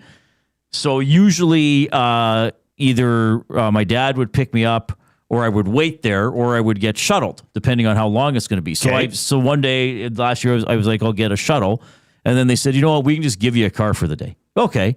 So what's the Toyota version of the sports car? It's some little blue, is it a Prism something? Do you know, Coop? What's the Toyota little sports car? So I get this little car, and the guy fills out a form. Celica? No, it wasn't that. He fills out a form by hand with the carbon copy underneath. Doesn't put it in a computer, and does like a scratching of my credit card. Oh, no. And I'm like, what is it, 1982? They've got you. And then he's like, make sure it's filled up with gas when you bring it back. And I'm like, okay. So I drive home with, I must have not been working. So I drive home with this thing. And as you know, I have to back into my garage, the way of my street. Because at first I was like, I won't even put it in the garage. I'll just leave it on the street. And then I'm like, well, what if something happens to it? So I back it into the garage, and then I just leave it the rest of the day. I'm like, hey, I'm not driving anywhere. Even if I need to, I can put it off. But yeah, it's one of those where you, like, to start it, you have to press a sequence. Oh yeah, this one is no ignition. You just press a button. And I could not figure out how the gear shift worked. Like, it had letters, but they didn't match up with where you would put the stick. In my mind, is that what you're finding with this one? Mine's on I've been indicating on the drive in, but I'm changing gears. It's where the indicator switch is. That's how you change the transmission from park to drive. Wow. Yeah. Talk about wow. It's a beautiful vehicle. Don't get me wrong. Where is it? Let's go for a spin in it right now. It's right down here. Yeah. Let's go. Please. Can you drive? So you're taking it, but when do you get your vehicle back? Well, I think tomorrow. Tonight or tomorrow? Tomorrow. They're going to have it all done and ready. There was a vapor lock in my fuel line. Oh, my goodness. Some sort of it is a spaceship. Yeah. So. Oh, wait, that's your previous one. That's the current one, which I'm very excited to get back. I don't want to poo-poo on technology. Technology's great. No, it is great, but it's scary. It's just not for me. Like, I like, and that's okay if to each their own. But for me, I'm a little bit more old school. Give me a gear shifter. Yes. And a truck. Don't get me a knob. Yeah. Give me a key. I want a key. Yeah, I want a key. I like keys. Keys start vehicles. Keys are good. Keys go ching, ching, chong. Yeah. You can't really lose keys that make that, key sound. Right. This thing is just a fob. Yeah. And I had this car. I might have told you this story. It was maybe 2016. I went to a friend's wedding in BC. And I rented a car, and I'm just at the counter, and they're like, "What do you want?" And I'm like, "I thought I was just getting whatever was available." And they're like, "Well, we got a Mustang." And I'm like, "Okay." So I get this little red Ford Mustang. And same with this Toyota I got last year. The back window is so small, you feel like you can't see anything when you look in the rearview mirror. And then even with this Mustang, I got into it. How do I start it? There's no key. It's just a fob. And then I'm looking, and it had these little, like, a picture of a foot tapping the brake, and then you got to hit, like, the lights button, and then double tap the fob, and then it'll start. It's quite intimidating. There's a sequence, and it was one of those you didn't lock the doors. When the fob was far enough away from the car, it would lock automatically. Oh, see, I don't even know if that works. I'd sooner lock the doors. I'd sooner lock the doors myself. I need to hear the beep, the horn, to know that the car's locked. Yes. There's a bunch of people thinking if they thought we were unks yesterday, they're really thinking we are now. Yeah, this is old men yelling at clouds. This is for sure. But I appreciate the service, and I know it's going to be, everybody's going to want to look at this spaceship that I drive home. You better fly it. It might, Reid. There might be flying capabilities. Dress your kids up like Riker, Worf, and Geordie LaForge and make a little video tonight. You'd be like, all right, girls, you want to go in the vehicle? We're doing a skit. Okay, so you're a Klingon. You got a visor for eyes. And you're basically the assistant captain. All right, go. What made keys What's a Klingon, not Daddy? needed, though? I don't know. What's wrong with the key? What happened to that? Why is the key not responsible for turning over the starter? Like, why? Because that's just that little button is another electronic thing, some module that eventually can fry. Give me a key. Give me something I can turn over. Yeah. That, I think, is unnecessary. I agree. And it's a screen. Reid, the screen in the car is the size of this. Upright. Well, they're computers now. Yeah, one Okay, so somebody can tell us, like, sorry for interrupting. No. I'm just wondering, because as you know, I'm not handy pretty much at all. I can change light bulbs, as I've explained to you earlier this week. Yes. Are you handy under the hood? Yeah. Okay. But do you think you would be now with this new vehicle? Well, no, they're designed that way. So somebody tell us, there must be car people out there. What are they called? Gearheads? Yeah. Is that, I don't know if that's derogatory or not. Auto bodies. Auto bodyists. Like, tell us, if you're someone who enjoys working on vehicles. Like, I have a cousin he's in that Z car club. Like, he's always doing something to his car. With a new car, is your knowledge of how an engine works obsolete? Is it better to be a computer programmer? I honestly want to know. Can I tell you my honest opinion? Yes. My honest opinion is that cars are designed now so you can't work on them. My 93 Chev Silverado that I have at home, I can open the hood and I can see the ground. You can soup it up. I can look down through the hood and I see the ground. Right, yeah. I can see the starter. I can see all the belts. I can see the pulleys. You can access that engine. Right. These cars here, you wouldn't dare touch. If you did and you screwed something up, heaven forbid, well, there goes any warranty you may have. Right. There was a huge lawsuit that got settled on that with, I think, farm equipment, actually. Well, was there? Where they were being manufactured so that farmers couldn't actually work on them. It would void all of their warranties if they didn't take it back to the dealership. Some sort of racket here, right? Reid? Yeah. Well, it's... this rivals the NBA scam that happened here. That is crazy. Did you... Like, my mind is blown. This is big.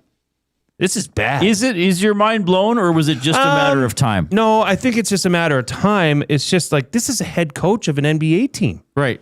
That's been arrested. And they're told not to do this. Well, yeah. By their employer, or by the NBA.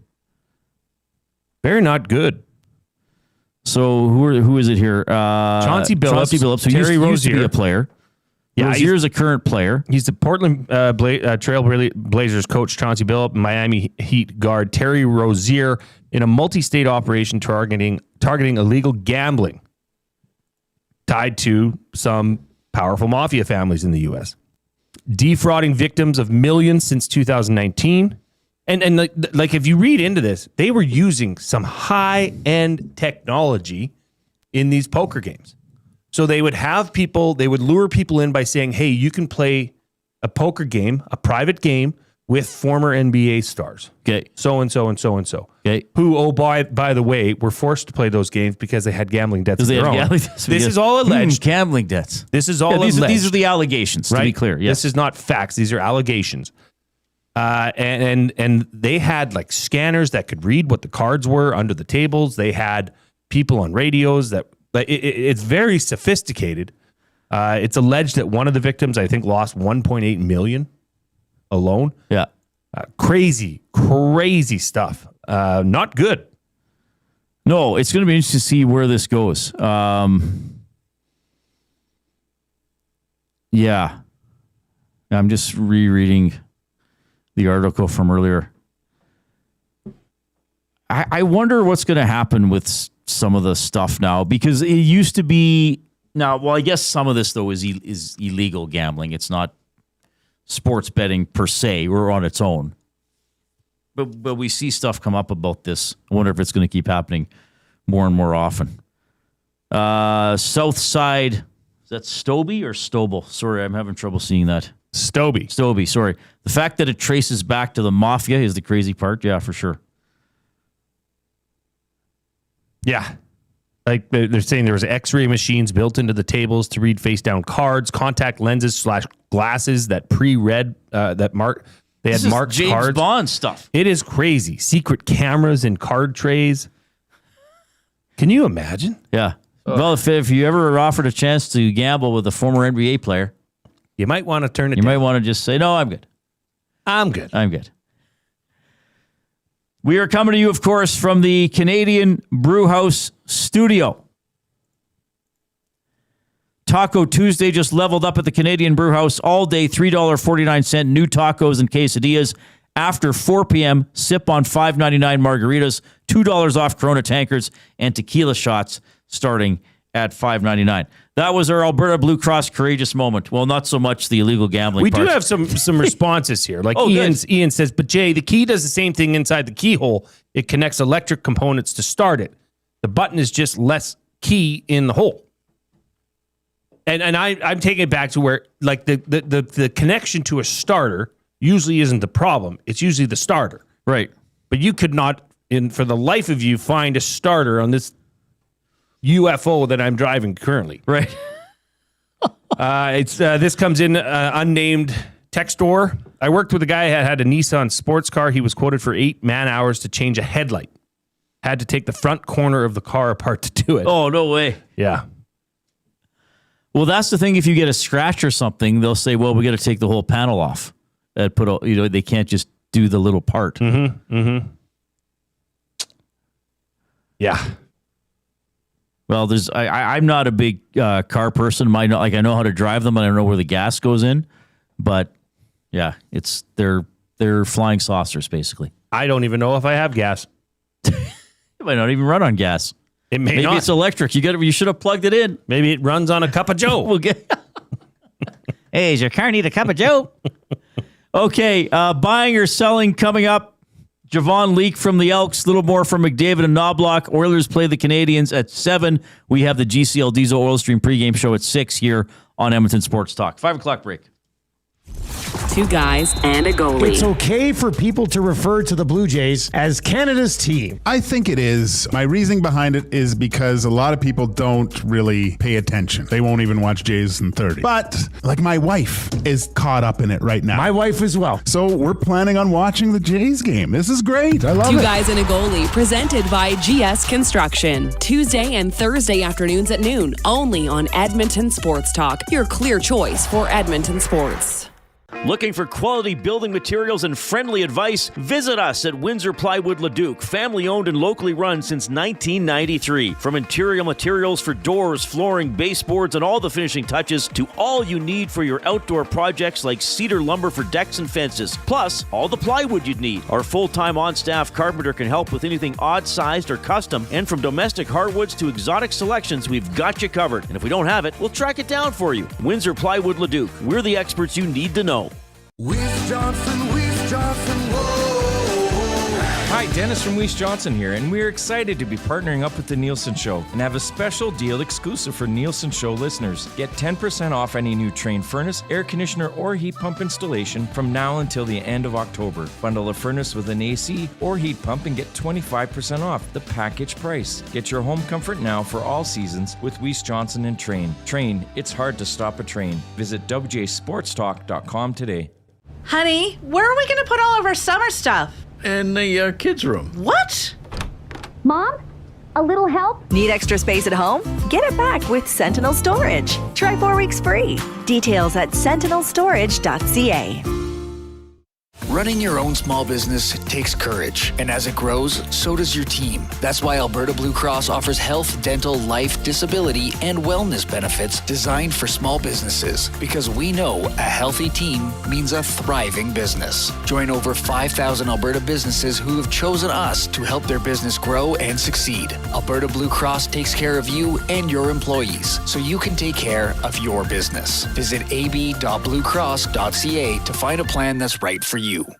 At Mind360, we invite you to embark on your mental health journey in a safe and comfortable space. Conveniently located in St. Albert, Mind360 has a diverse team of experienced clinicians that offer a broad range of tailored services for children, adults, and families. Furthermore, we are very proud to serve our military, veterans, and first responders. If you're looking for counseling, treatment, or assessment, understand that you are not alone. Contact Mind360 at mind360.ca to book an appointment today.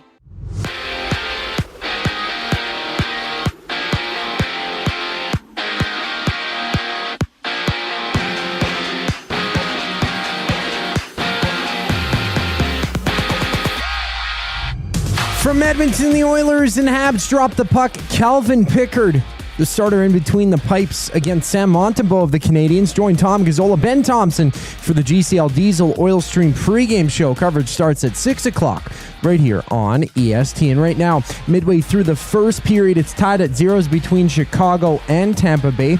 Shots also tied at 5 apiece. In just a moment, 5 games get underway. Philly and Ottawa going at it. Pittsburgh and Florida dropping the puck, while the Red Wings and Islanders match up. In Toronto, Trey Savage has been named the Game 1 starter for the World Series, which kicks off tomorrow. And ESPN has reported that Logan Wilson of the Bengals has requested a trade from Cincinnati, while from LA, the Vikings and Chargers hit the field. Aaron Jones being activated for Minnesota off a hamstring injury. Catch the game at Sally Sports Bar and Lounge at Century Casino on Fort Road. Kickoff goes at 6:15. In a pair of games in basketball, it's Golden State hosting Denver. OKC playing Indiana. I'm Zachary Kubish. That was your Sports Update. Hour 3 of the Reid Wilkins Show starts right now.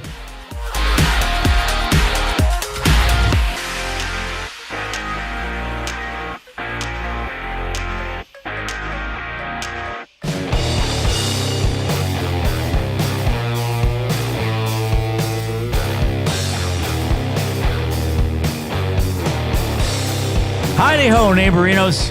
Along with Jay Milne, I'm Reid Wilkins on Edmonton Sports Talk. Your clear choice for Edmonton sports, presented by Play Alberta. Oilers Canadians tonight, about 2 hours away from dropping the puck at Rogers Place. Matt Savoie going up to a line with Draisaitl and McDavid. Here's Coach Knobloch. He's been making a lot of plays, and he's making his plays because he's been moving his feet. I think he's very skilled and can see the ice really well.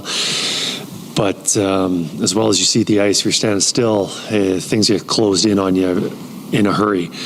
And last few games, especially the game in Ottawa, saw him make some plays coming off the wall and just moving his feet, opening up ice. And felt that wanted to change it a little bit. Nothing against Podkolzin. Podkolzin's a tremendous player. I think he'll give us even more playing with Philp and Freddie right now.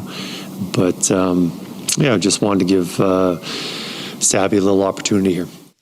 All right, buying or selling presented by Damon Bunting, a consistent top-producing realtor in the greater Edmonton area for over 18 years. He and his team would love to help you find that right home or make the move from your current home. Community-driven, he understands what it takes to make a difference in our city. Check him out, DamonBunting.com, Instagram handle, Damon Bunting Real Estate. All right, I was going to ask you buying or selling Savoie getting promoted, but that's obvious because you're going to buy. He's worked hard. He's created chances. He's good at both ends of the ice. Buying or selling, though, if you're going to put Savoie up in the lineup, who's a responsible all-around player, buy or sell, then this is the opportunity to split up McDavid and Draisaitl and try to get someone else in the mix with one of those players. Sell. Okay. I'm going to sell because I really think they want to keep McDavid and Draisaitl together. They just need to find that missing piece that can make that line tick and move the way they want it to and produce the way that they want it to. That was clear throughout training camp, throughout preseason, and early in the season. I think Knobloch wants McDavid and Draisaitl to play together. It's just finding that missing piece on the other wing that can tie it all together. So maybe that's the perfect spot for Savoie. I mean, my problem is this, Reid. Let's say it's a great game tonight. Yeah. Is this something, okay, let's let this marinate over this mini two-game road trip we have and keep it together, provide some continuity, or is it, okay, well, that worked, okay, let's try something else. You know, that's kind of would be the frustrating part. Obviously, there's, it's to be determined. But yeah, I mean, I don't think that they want to split up McDavid and Draisaitl, do you? No, I think they don't. I mean, they wanted Frederick to be up there. This is right now, to me, Frederick is the 10th or 11th forward. Side note. I just wonder, I don't know. I just think Savoie is such a good all-around player that he could help to complement one of those guys, and then maybe you could put one of the other big guys at center on another line.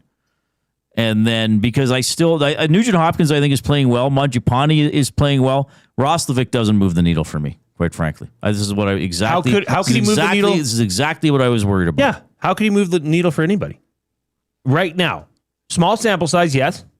But Reid, if this whole lineup was relatively unknown names or new to Edmonton, yeah, who would you say right now is moving the needle for you? Well, this is the crazy thing. If you could somehow erase people's memories and say, okay, who are the guys who have NHL experience, you'd probably say Savoie's in like his 4th or 5th year in the league. Right. And you'd probably say Roslovic is some new guy. Mm-hmm. No, for sure. But I just don't see them moving away from this McDavid Draisaitl thing. I think is here to stay. That is the revolving as much door. As it can be. Yeah.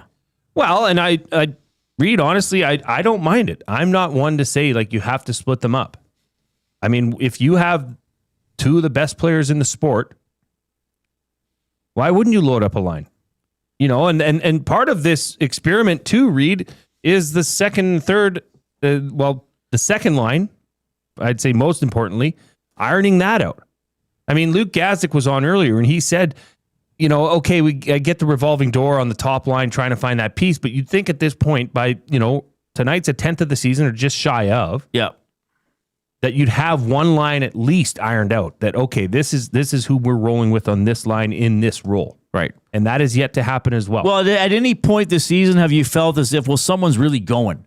You know how you say, he's going right now. Savoie. Even McDavid and Draisaitl. Savoie. I mean, McDavid and Draisaitl is totally different because there's expectations. Okay. And you can't really take those away from you can't remove that from your brain. Sure. I mean, they do they do otherworldly things on a night in, night out basis. We take them for granted sometimes because we get to see it all the time.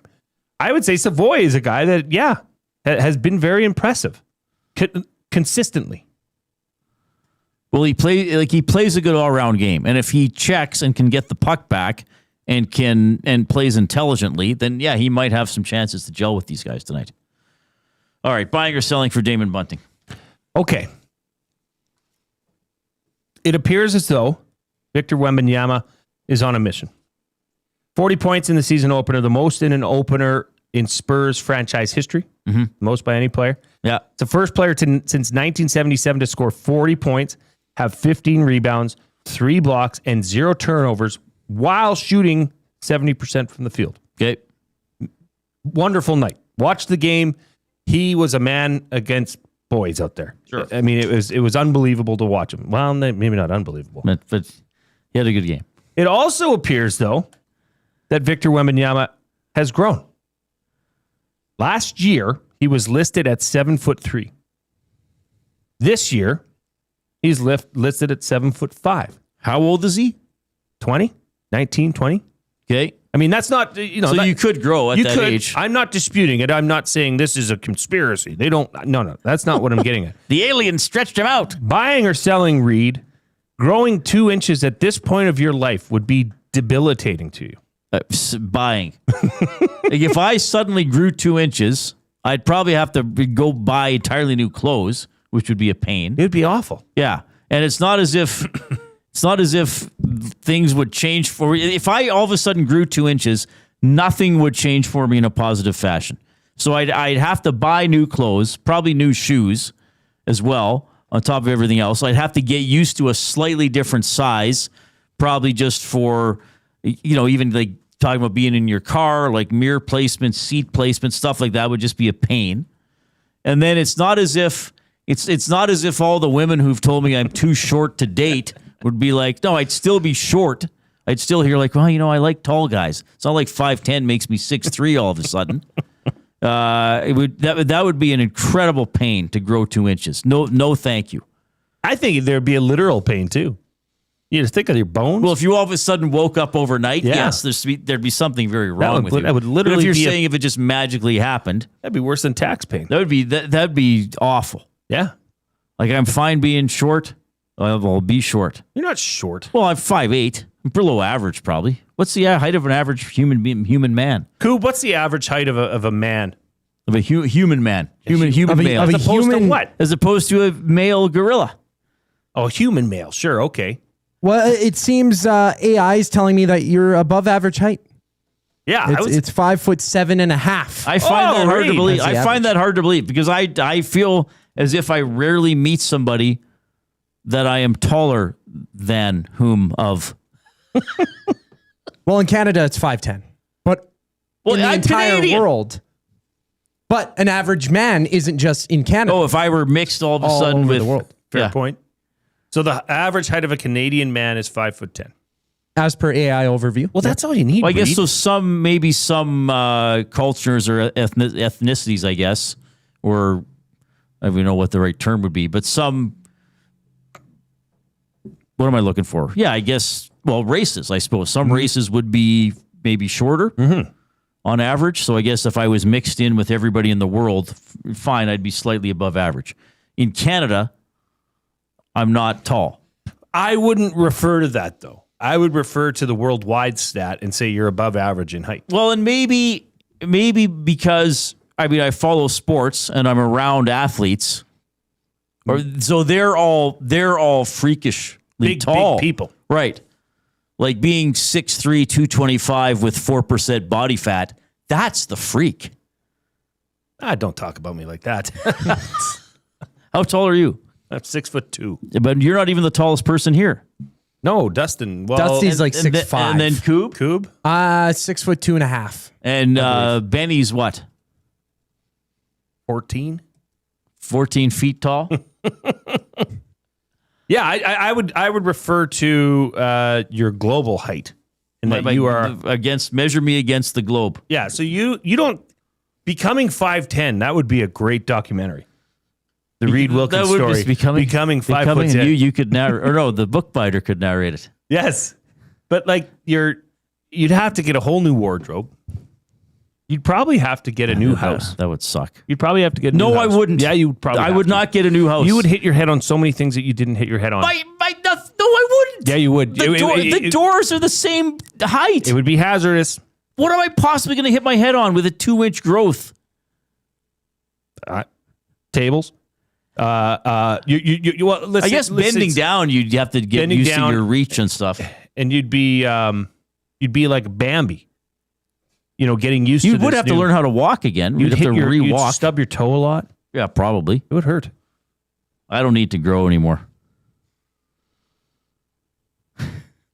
Jasmine saying Benny is 6 foot. Does Jasmine know every personal fact about all her male colleagues?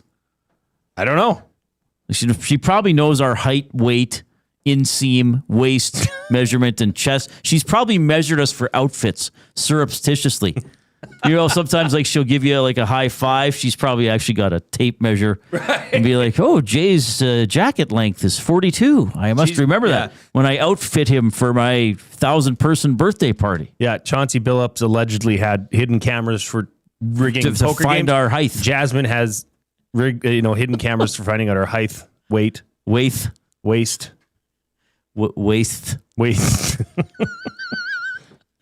Oh, my goodness. 780-218-9999 is how you text the afternoon inbox for River Cree Resort and Casino. Oh, we should get over another clue, right? Happy hour featuring $5.25 drinks available Sunday to Thursday, 9 a.m. to 7 p.m. Clue number 4, Hudson's Canada's Pub Mystery Athlete of the Game, Canucks. So the clues are Eagles, 26, left, and Canucks. Javon Leake from the Elks next.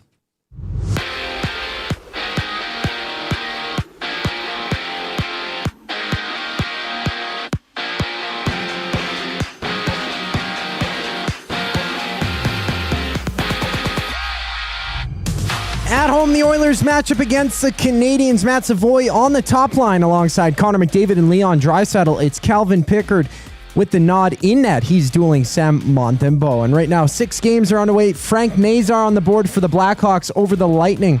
They're playing in 4-on-4 action for about a minute and a half right now. 4 minutes left in the first period. And Casey Mittelstadt on the board for Boston over Anaheim. 7 minutes into the game. Elsewhere, Tyson Forster has the Flyers up 1-0 over the Senators, 8 minutes into action. And from Vegas, the Golden Knights have placed Mark Stone on long-term injured reserve with a wrist injury. He can return to play November 15th. And out west, the Chargers battle the Vikings. Swing by Selly's Sports Bar and Lounge at Central Casino on Fort Road to join Lieutenant Eric for the game. Kickoff goes at 6:15 with Aaron Jones back into the lineup for the Vikings. He's missed the past 4 games with a hamstring injury. On the court, it's OKC visiting Indiana while the Nuggets and Warriors tip off. Javon Leake checks in on the other side of the break. I'm Zachary Kubish, keeping you up to date. The temperature may be dropping, but the action's heating up.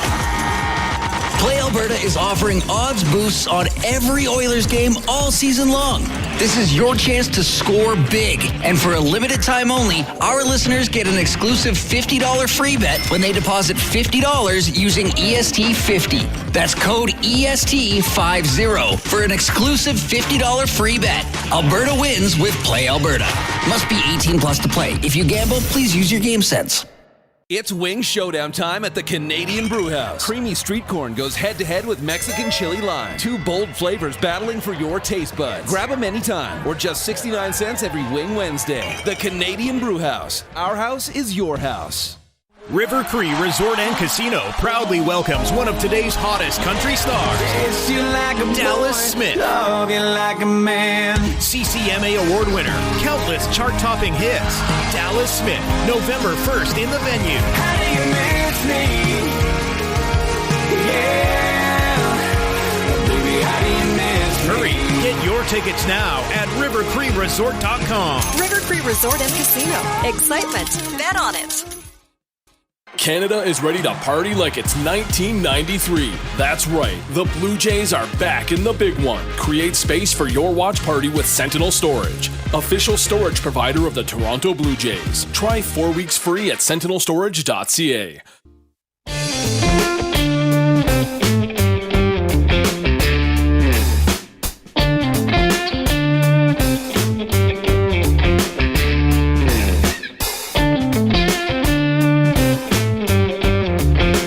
Thanks a lot for joining us. Yes, the Oilers play tonight at 7 against the Montreal Canadiens. We will have coverage at 6 o'clock. GCL Diesel Oil Stream pregame show tomorrow at 6:30 on Edmonton Sports Talk. It is the Green and Gold kickoff show with Jay Milne and Matthew Wannick leading into the 7:30 game between your Edmonton Elks and the Calgary Stampeders. Our next guest is the Elks team nominee for Special Teams Player of the Year in the Canadian Football League, Javon Leake. Check it in. Javon, it's Reid and Jay again. How are you doing? Good, man. How you guys doing? Doing very well. Thanks for making time for us. How does it, and look, I know you've won the award for the entire league, but nonetheless, what does it mean to you to be the team nominee for top special teams player? Man, it feels good. It's an honor. I just appreciate all the guys and coaches, just giving me that award. But it's a team thing, so I just thank all the guys that blocked for me all year. We got better each game. Our trust got better between each other, man. So I'm happy to accept that award and just happy that my teammates were blocking for me all year. Do you have a favorite return from this season? I'm not gonna lie. The ones we scored on were just get vertical returns. So I'll just say the ones where he tells me just get vertical. I'm either sending pressure or something like that. Just anytime he says get vertical are the ones we scored on this year. So I'll say that one. Okay. We've talked to you before, and we had you on the show a few weeks ago, but I want to go down a slightly different path with you about being a returner. Because for me, I think a lot of people listening, they can't imagine what it's like to catch a punt and do what you do with. I mean, even Jay, who played for the Alberta Golden Bears, you were a safety. Did you ever return anything? No. So it's even a little foreign to you who played football. So when you're back there and you catch the football, where do your eyes and brain go first to try to make a big play? Well, first I'm looking at the punter just to see where he's aiming at, where he wants to kick it. And then once it's kicked, man, I'm locking in on the ball. Honestly, you just got to track the ball just to see where it's going to land. I think that's the hardest part, honestly, is just tracking the ball, seeing where it's going to land. Catching is, you catch 100 of them a day, so catching is not the hard part. It's really just tracking it and seeing where it's going to drop. And the rest, just comes pretty natural. Then you read the return out from there. Now, aren't there moments, because you're very fast, arguably the fastest player in the league. You would probably argue that. Yes, sir. But it seems to be watching you, there are moments where you got to slow down, you got to wait a little bit. Is that part of trusting your blockers or seeing where there's going to be an opening? Take me into your mindset there. Yeah, sometimes I done miss plenty of returns where I could have got more just, being too fast and not being patient, where sometimes, my guys haven't got to the block yet and I'm already trying to hit it. So it's just sometimes you got to let the return set up a little bit, just knowing the scheme and knowing where it's going to hit. So, that's definitely important. Sometimes me being so fast, I definitely have to slow down, read out the return, let it get set up a little bit, it'll work out a little bit better. Even in your time playing in the CFL and college and high school or earlier levels, how much has punting changed? Because I hear these stories and see videos online about side spin, and now you got these Australian guys doing this little drop. Does that make it harder to field a punt? Honestly, since I've been in the CFL, man, I've played with a bunch of different kickers, and it's crazy to see the tricks that they could do with the ball and just kicking it. The kicker we got, Jake, man, he does one of these bazooka kicks, and it's just it's spinning, but you can't tell where it's gonna drop. You might think it's gonna drop one place, and then at the last second, it'll curve to the left or something like that. So just seeing that and just seeing, that guys are being able to do that, man, is definitely getting better, and it's funny to see as a returner. Okay, I was wondering about that, and sometimes this may surprise you. Sometimes we joke around at work here at a sports station, and I said to Jay a couple of weeks ago, I said if I practiced for a week with a pro team like the Elks or even a university team, and all I did was put pads and I got the gear on, and all I had to do was catch a punt, and then I had to do that in a game. Do you think the average Joe could have practiced for a week as a punt returner and then in a game just catch a punt cleanly? Forget about the return. Just catch it cleanly. Well, he froze. I thought he was thoughtfully listening to my question. He's just being polite. You said no. Not a chance. Yeah. I mean, that thing is like he alluded to this bazooka punt. Yeah. I mean, the spin on that is at a very high rotation, and it gets faster as it's moving through the air. Right. And when that thing's coming down, it is like a missile. So it is moving, and the nose tip in any direction can send it going one way or another. So it is tricky. Those pooch punts or the rugby style punts where they're end over end, those are much easier to track. Oh, really? Yes. Okay. The ones that get where the tip of the ball, the nose of the ball turns over and it starts. Okay. Those are hard. He Yeah. can attest to that. That's probably the trickiest part about it. And again, the velocity, because that's the thing. It's one thing to say, yeah, I can shoot bar down, or I can catch a football, or it's another thing to say I can shoot the hockey puck really hard. Mm-hmm. But look what Wallman did the other night, as hard as he can and bar down. Yeah, right. And you might say, I played high school football with a guy with a cannon of an arm. Well, I could catch it. Yeah, if he put it on the spot. Yeah. Like the pro quarterbacks are putting it on the spot and throwing it as hard as they can. So that's the thing with the punters. It's like these, you probably, and I know you look down on kickers sometimes, but like the average guy, if he had to stand in there and try to catch it, the distance that it goes and the velocity and the height it's coming from. All right. Okay, Javon, I'm going to ask you that again. Did you hear me now? Okay, so do you think an average Joe could practice with a pro or college football team for a week and then successfully catch a punt in a game after a week of practice?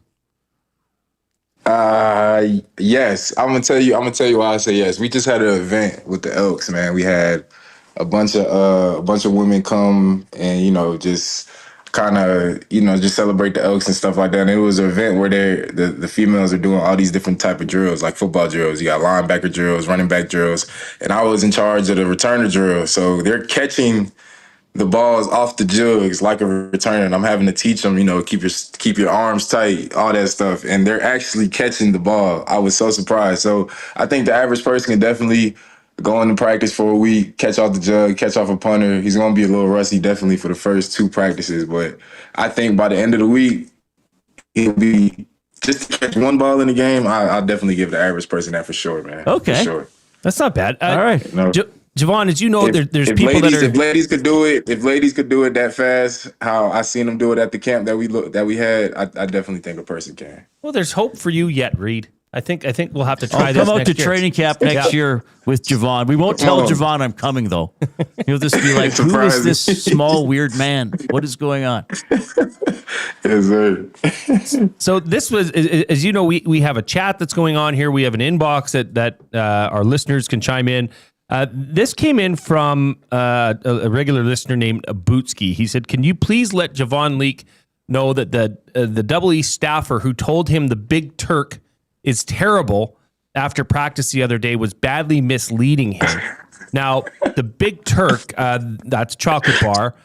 Hand up, not a fan, okay? But it's a very polarizing chocolate bar. Where does Javon Leake stand, and where would the Big Turk land on Javon Leake's power rankings of chocolate bars? Hey, to my defense, man, I didn't even try the bar. I'd never heard of it. I just pulled it out the bag. It was random. I seen Big Turks. I never heard of that, so I wasn't a fan just because I've never seen that before. I'm more like a Reese's, Snickers type of guy. So shout out to that fan, but I don't hate them. I never tried them, so that's my fault, man. So look, I mean, obviously the season is coming to an end this Saturday. This will be, tomorrow night is your last game here. Maybe you'll have some meetings after. You're sticking around. Are you staying here in the off season, Javon? I'm only staying for about a week after the last game, man, and then I'm going back to go see my daughter. I miss her. Yeah. What's an off season look like? I mean, how much downtime do you give yourself? And then, you get some well-deserved family time in. What's it look like for you? I just give myself a month off, just to relax, get my body back right. And then after a month, man, I get too bored. So I got to start working out, hit the gym, field workouts, just stuff like that, just staying in shape. But the first month, man, is just relaxing and, just spending time with my daughter and just getting off my feet from the season. All right. Jay brought up food, so I got to ask you this as an American coming to Canada. Okay, because we have Chuba Hubbard from here, right? We went and played for the Carolina Panthers. So he gets ketchup chips shipped down to the States. Oh, man. So you'd never seen ketchup chips until you became a Canadian? Absolutely, man, and I'm still not a fan.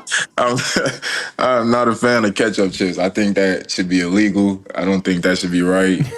I'm not a fan, dog. I'm not a fan. Okay, well, you've tried them. What other foods or snacks were you exposed to when you came up here? Poutine. Oh, poutine, yeah. Poutine's good, though. I'm not... Yeah, it's cool. It's cool. You know, I probably get a lot of backlash for saying something crazy about poutines. I'm not even going to say that. But yeah, it's cool. It's good. It's all right. It's all right. All right. Well, thanks for having some fun with us. I know you guys and all the fans wanted tomorrow's game to mean something in the standings, but I know anytime you take the field, it means something, and you'd like to kind of mess things up for Calgary here going into this as they go into the playoffs. All the best tomorrow. You had a great season. Congratulations on being the team nominee for top special teams player. All the best. We'll talk to you again soon. I appreciate you guys for having me, man. Talk soon. Right on. That is Javon Leake checking in. Good interview with him. We went a couple different places with him. He has faith in the average Joe to catch a punt. I don't know if I could do it. I'm surprised. I think his definition of an average Joe is probably a little bit better than most. You know, but he said, but we had we did a preview of that ladies' night they had. Yes. So he said they were catching it. So those would be average Janes, I guess. Yep. So I don't know. Maybe I'm underestimating my abilities. Do you think you'd rather get under a punt and try catch it, or try catch a 15-yard dart from Cody Fajardo? Pass. I feel as if I'd sooner try to catch the 15-yard dart. Really? Because I know he's going to put it where it needs to be. The punt, I might totally... That's the thing about the punt. It's one thing to physically be able to catch it. The other thing is, when was the last time I had to judge any sort of a fly ball, football punt type situation? Right? Yeah. Like, Javon would know right off, like, he could tell how the punter's shoulders are, where the blocking's going. I would be so nervous. And then the punt, as you say, to me, it's going to look like it's coming from outer space. Where's it going to, like, I'd probably stand 70 yards back and then try to run up to it and catch it. I figured if I had to run, so I run, a 15-yard out.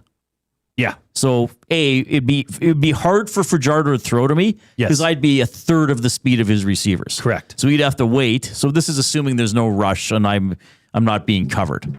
He's saying run 15 yards and turn left and look at me. Basically. I'm even saying go 15 yards away and just stand there. Just turn around. Just do a static button hook, curl, whatever. Yeah. So he would put it right where it needed to be. Do I get to wear gloves? You can wear whatever you want. See, then at least if he threw it and it was straight at my chest, even if I sort of partially missed it, there's at least a chance I would corral it against my chest. You think I could be better at catching a punt? I'd have no idea where the punt was going to land. I think it would be safer for you to catch a punt, honestly. You think Fajardo would break my fingers? When that ball ripped through your hands and hits you square in the sternum. That's a good point. And then you get you lose your wind and you curl up like a little kitten in a ball in the Commonwealth. I'm not saying I'd be comfortable for air. After the fact. That's when you're going to know. Those things come in hot. I just saw a video of that actually yesterday on the TikTok. Who is that quarterback doing that?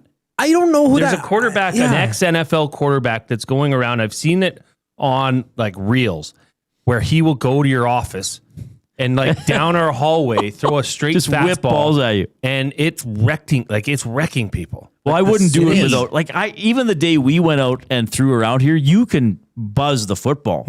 I was like, I should be wearing gloves just to catch from Jay to bring my golf gloves. I don't have football receiver gloves. Are you a Big Turk guy? No, I don't even know what's in a Big Turk. Well, it's a Turkish delight. Some sort of it jelly. Has some jelly in it. It's chocolate covered. I had to search I don't know that I've ever had one. Is it nutty? I don't even know. I don't know. Hazelnut? You may not be able to have it. You may not. I've never had one, so I'm neither here nor there. Jelly-filled things I generally don't go towards. Okay. That's just a... Yeah. But you're on Team Mars. No. Yeah, Mars bars are good. Team Mars, Yeah, right? we shared a Mars bar once. We ate from each end like Lady in the Tramp. That was romantic. That was amazing. It was in the back alley, just like them too. Yeah, I don't think... I'd sooner try to catch a pass from a pro quarterback. But again, I don't think... I remember Kurt Schilling did an interview once. Now, he had no shortage of confidence, as we know. But he said, I hate it when the average person says, I could do that. He said 80% of people couldn't play catch with a major leaguer. I don't know if it's that high. But I think if a Blue Jay or somebody showed up and said, hey, let's go on our lawn here and play catch, and we stand, 60 feet apart? The first few throws, I think we'd be stunned at the pop, like how it came in. Just even for them, a relatively soft throw. You know what I mean? Like, I think we would be stunned at even... And then if we said, okay, throw it like you're trying to gun a guy out at home or beat the runner to first, I think we'd be like, oh my God. Probably. Yeah. I think the speed of those throws, of pitches, I mean, of even long ball, just outfielders throwing the ball in, even the catcher throwing the ball back to the pitcher, probably faster than you or I could as throw. hard as we could throw. That's a good point. Now, we're not as nimble as we used to be. You're still in pretty good. You're still very athletic. Speak for yourself, bro. Oh, fair enough. Oh, I know. I'm not as good as I once was. You're primarily a hitter. Wasn't that a Toby Keith song? Probably. I ain't as good as I once was. Probably. And then he says, but once I'm as good as ever, or something like that. Something like that. That's me. Well, not even. I'm just washed up now. No, you're not washed I'm just up. A washed you just ran a half marathon. UFO pilot. You are a bit of a UFO pilot. We are going to give the final clue. We must. Nobody's won. Oh, no. Sorry. I didn't want some. We came back from commercial. 2 people got it. So we got to flip right off the bat. No, it was one came in first, so I have to give it to that. But the other person, go figure. Welcome back from holidays was Mex Bezozu, but he got it shortly after Hula Boy Steve. Oh, good. Okay. So Hula Boy Steve has gotten the Hudson's Mystery Athlete of the Game. Go through the clues. And getting a $25 gift card to Hudson's Canada's Pub. First clue was Eagles, because this person played for the Boston College Eagles. Second clue was 26, because this person was drafted 26th overall in 2004. Third clue was left, because this person catches left. Fourth clue was Canucks, because this person played for the Vancouver Canucks. Fifth clue was going to be Devils. It's Corey Schneider, former goaltender. Wow. Yeah, stunning. Just incredible. I didn't know that people were going to get it off of that clue. And I thought it might have had to go, but I guess with this. And who did we successfully mislead people towards? Oh, Saquon Barkley. Because he is Eagles number 26. Heavily. And were people actually texting in and saying, it can't be this easy, but I'll guess this? Were we getting some of that? Yeah, it can't be Saquon Barkley, can it? No. That's the thing, though. Someday it could be someone incredibly obvious. Then what you going to do? When they come forward. When Hulkamania runs wild on you. Okay. That was a good one. Well, hopefully most of them will be at least somewhat good. We're going into the final segment of the show. A little more chat on the Oilers game coming up tonight against the Montreal Canadiens. And, of course, we will do our words of the day, now presented by the Edmonton Public Library, which is pretty cool. And we need about 15 thumbs, I think, to get to 100 thumbs for the show. We were humming along there, and then the thumbs have been slowing down later in the shows lately. So if you are on YouTube, Oilers game. If you are on YouTube, click. You got to do Must this. You click? Please click. Must you click? You must click. Thumb. Give us the thumbs up. Let's get to 100 before we sign off. Here comes the coop.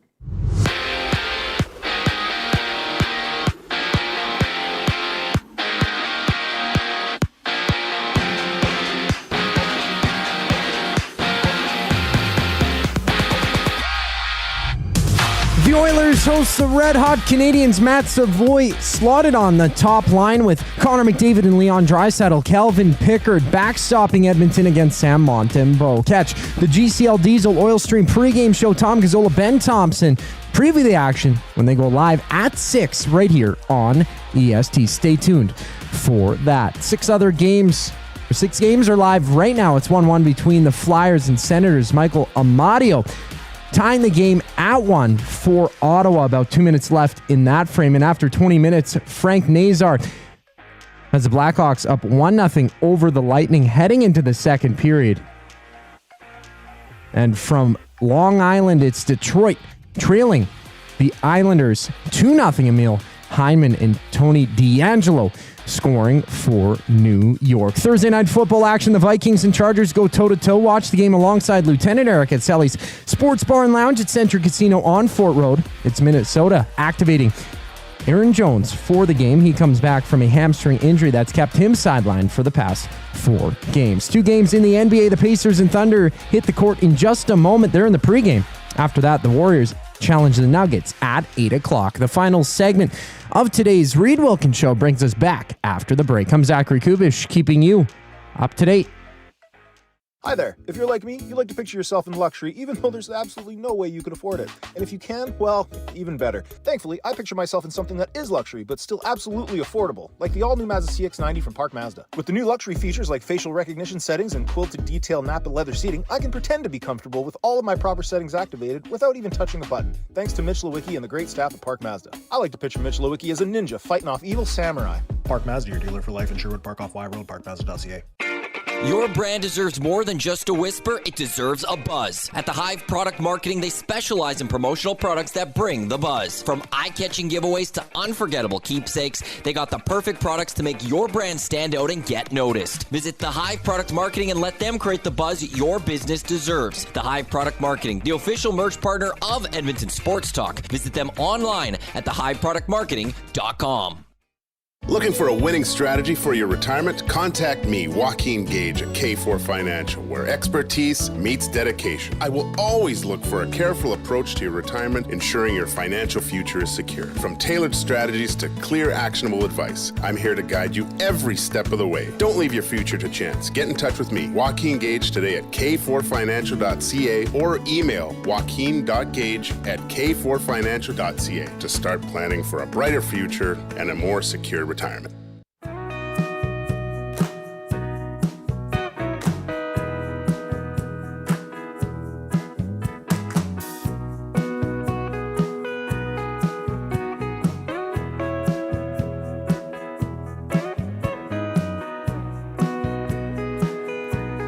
Okay, hope you're having a great day. Oilers tonight, 7 o'clock, Rogers Place. Tom Gazzola has the GCL Diesel Oil Stream pregame show here on Edmonton Sports Talk coming up after the conclusion of this program. He's Jay, I'm Reid. The Coob is here as well. You're doing something cool tomorrow. What's going on? Yeah, we are going to be down at the Chamber of Commerce. It's the end of Small Business Week. We're going to be at the Citadel. Edmonton Sports Talk has a booth there. We're going to be telling people all about the good things that we're doing over here at EST. Hopefully talking to some people and some businesses that maybe want to look at something that they can partner up with EST. So yeah, it'll be fun. Looking forward to it. We're going to be down there from 10 till 3, I believe, with Matthew Iwanek and young Benny Thompson. And then you're booting it over here, so you're having a long day tomorrow. Well, yeah. I wouldn't say. I'm usually on the Hangout on Fridays. Right. But yeah, tomorrow is a bit longer because then I'm going to be there, then here, then the Elks. So you got the Elks broadcast. It'll be a day. Yeah. But hey, Reid, that's a great day. It is a good day. I mean, if you're... forgive me if anybody would ever think I would complain about that. No. I mean, that is just a great day. And you're going to be at the Citadel. You could get up and do a workshop of your one-man show. I should perform. Maybe I could sing Fallout or Believe in Me. You could do all of a sudden, hey, Bridge, just your attention for quick. You may remember a band called North Shore. People are like looking around. They're all like, do an acoustic-based version of Believe in Me with glockenspiels. That's amazing. We are in the Canadian Brewhouse studio. Win big this football season at the Canadian Brewhouse. Score your shot at a trip to the Super Bowl, weekly prizes, and more, plus $1 off Budweiser and Bud Light tankards. Details at the CanadianBrewhouse.com. All right, Oilers lining up this way tonight based on the morning skate. McDavid, Draisaitl, and Savoie align. Nugent-Hopkins with Mangiapane and Roslovic. Philp with Podkolzin and Frederick. Henrique with Howard and Tomaszek. Defensively, Ekholm with Bouchard, Nurse with Wallman, Kulak with Emberson. Pickard, the starting goaltender. Against Montreal in his career, he's 2-5 with a 2.66 goals against average, 909 save percentage, and he does have a shutout. Stuart Skinner will be the support goaltender this evening. As the Oilers, they are 500, but kind of some elements missing from their game, like, offense. Coach Knobloch talking about the lack of offense this season. I think power play, our offense from our power play has been really good. Obviously, there's 2 goals last night or our last game, but overall, the power play has been pretty strong, and I believe in the expected goals, it's tops the NHL. So, I think that they'll find ways to put in more pucks. As for 5-on-5, it's been pretty dry. I think a lot of it is just not being able to have just execution of the puck.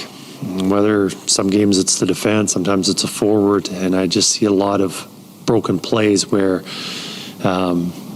we're not able to make the play. And not that it's hurting us so much. I think we're not turning the pucks over in bad situations, but rather than being able to make some good passes and carry the puck into the offensive zone with possession, we're relying on just a chip and chase and trying to get the forecheck stop, and we're not getting it. So I think there's many reasons, but I think the biggest is just having the confidence and the swagger to make some more plays with puck. All right. Well, we'll see if they get that tonight against a Montreal Canadiens team that is off to a very, very good start. Time for our Words of the Day, presented by Edmonton Public Library. They have a Cooking for a Cause programming, so you can get together a private group of up to 36 people, have an interactive cooking experience with a chef in the kitchen at the Stanley A. Milner Library. It's a team building activity, a fun cooking challenge for your group. Maybe perfect time to do some team building around the holiday as we move closer towards Christmas. EPL.ca/cooking-for-cause, or just Google EPL. Yeah, Cooking if you for a Google Cause. it's all there. The word of the day with Reid and Jay. Oh, I'm sorry. Did I break your concentration? What do they got to say? Say what again? Say what again? I dare you. Let's find out. English, do you speak it? Then you know what I'm saying. All right, Words of the Day. I've been having an okay week. Okay, you should get the first one. The first word of the day, litany. Litany. Oh, I do know what it means. Oh, crap. That's not the meaning, sorry. I think it is... Oh, man.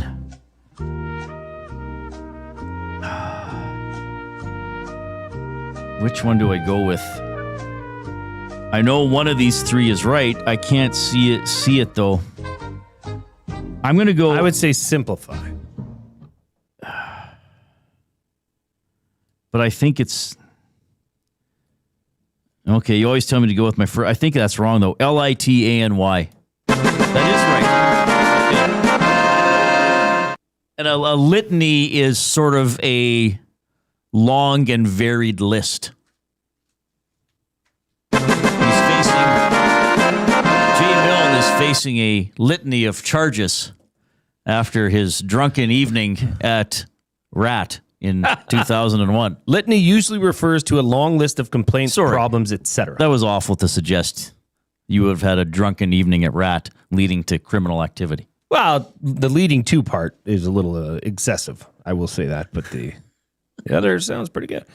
Okay, the second word of the day, stentorian. Stentorian. Can you say that again? Stentorian. Stentorian. All right, well, I don't know what this means, and I'm not familiar with this word, so I'm just going to go with what I think is an obvious spelling. Stentorian. Stentorian. Did I mishear it? No, I got it. Stentorian. So I wonder if this is a person who does something, like a historian. Well, so I'm going to say... It is an adjective. I wonder if it has to do with penmanship or like stencil. I'm gonna say this is someone who I'm going to say this is someone who keeps written records of things. Would you like it used in a sentence? Yeah, apparently I would. Yes. The professor's stentorian voice was enough to keep even the drowsiest student awake. The professor's stentorian voice was enough to keep loud even the and lively.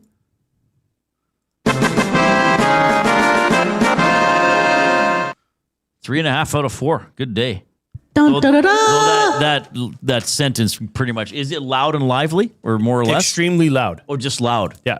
So stentorian means loud. I didn't know that. Extremely loud. Extremely loud. Yes. Okay.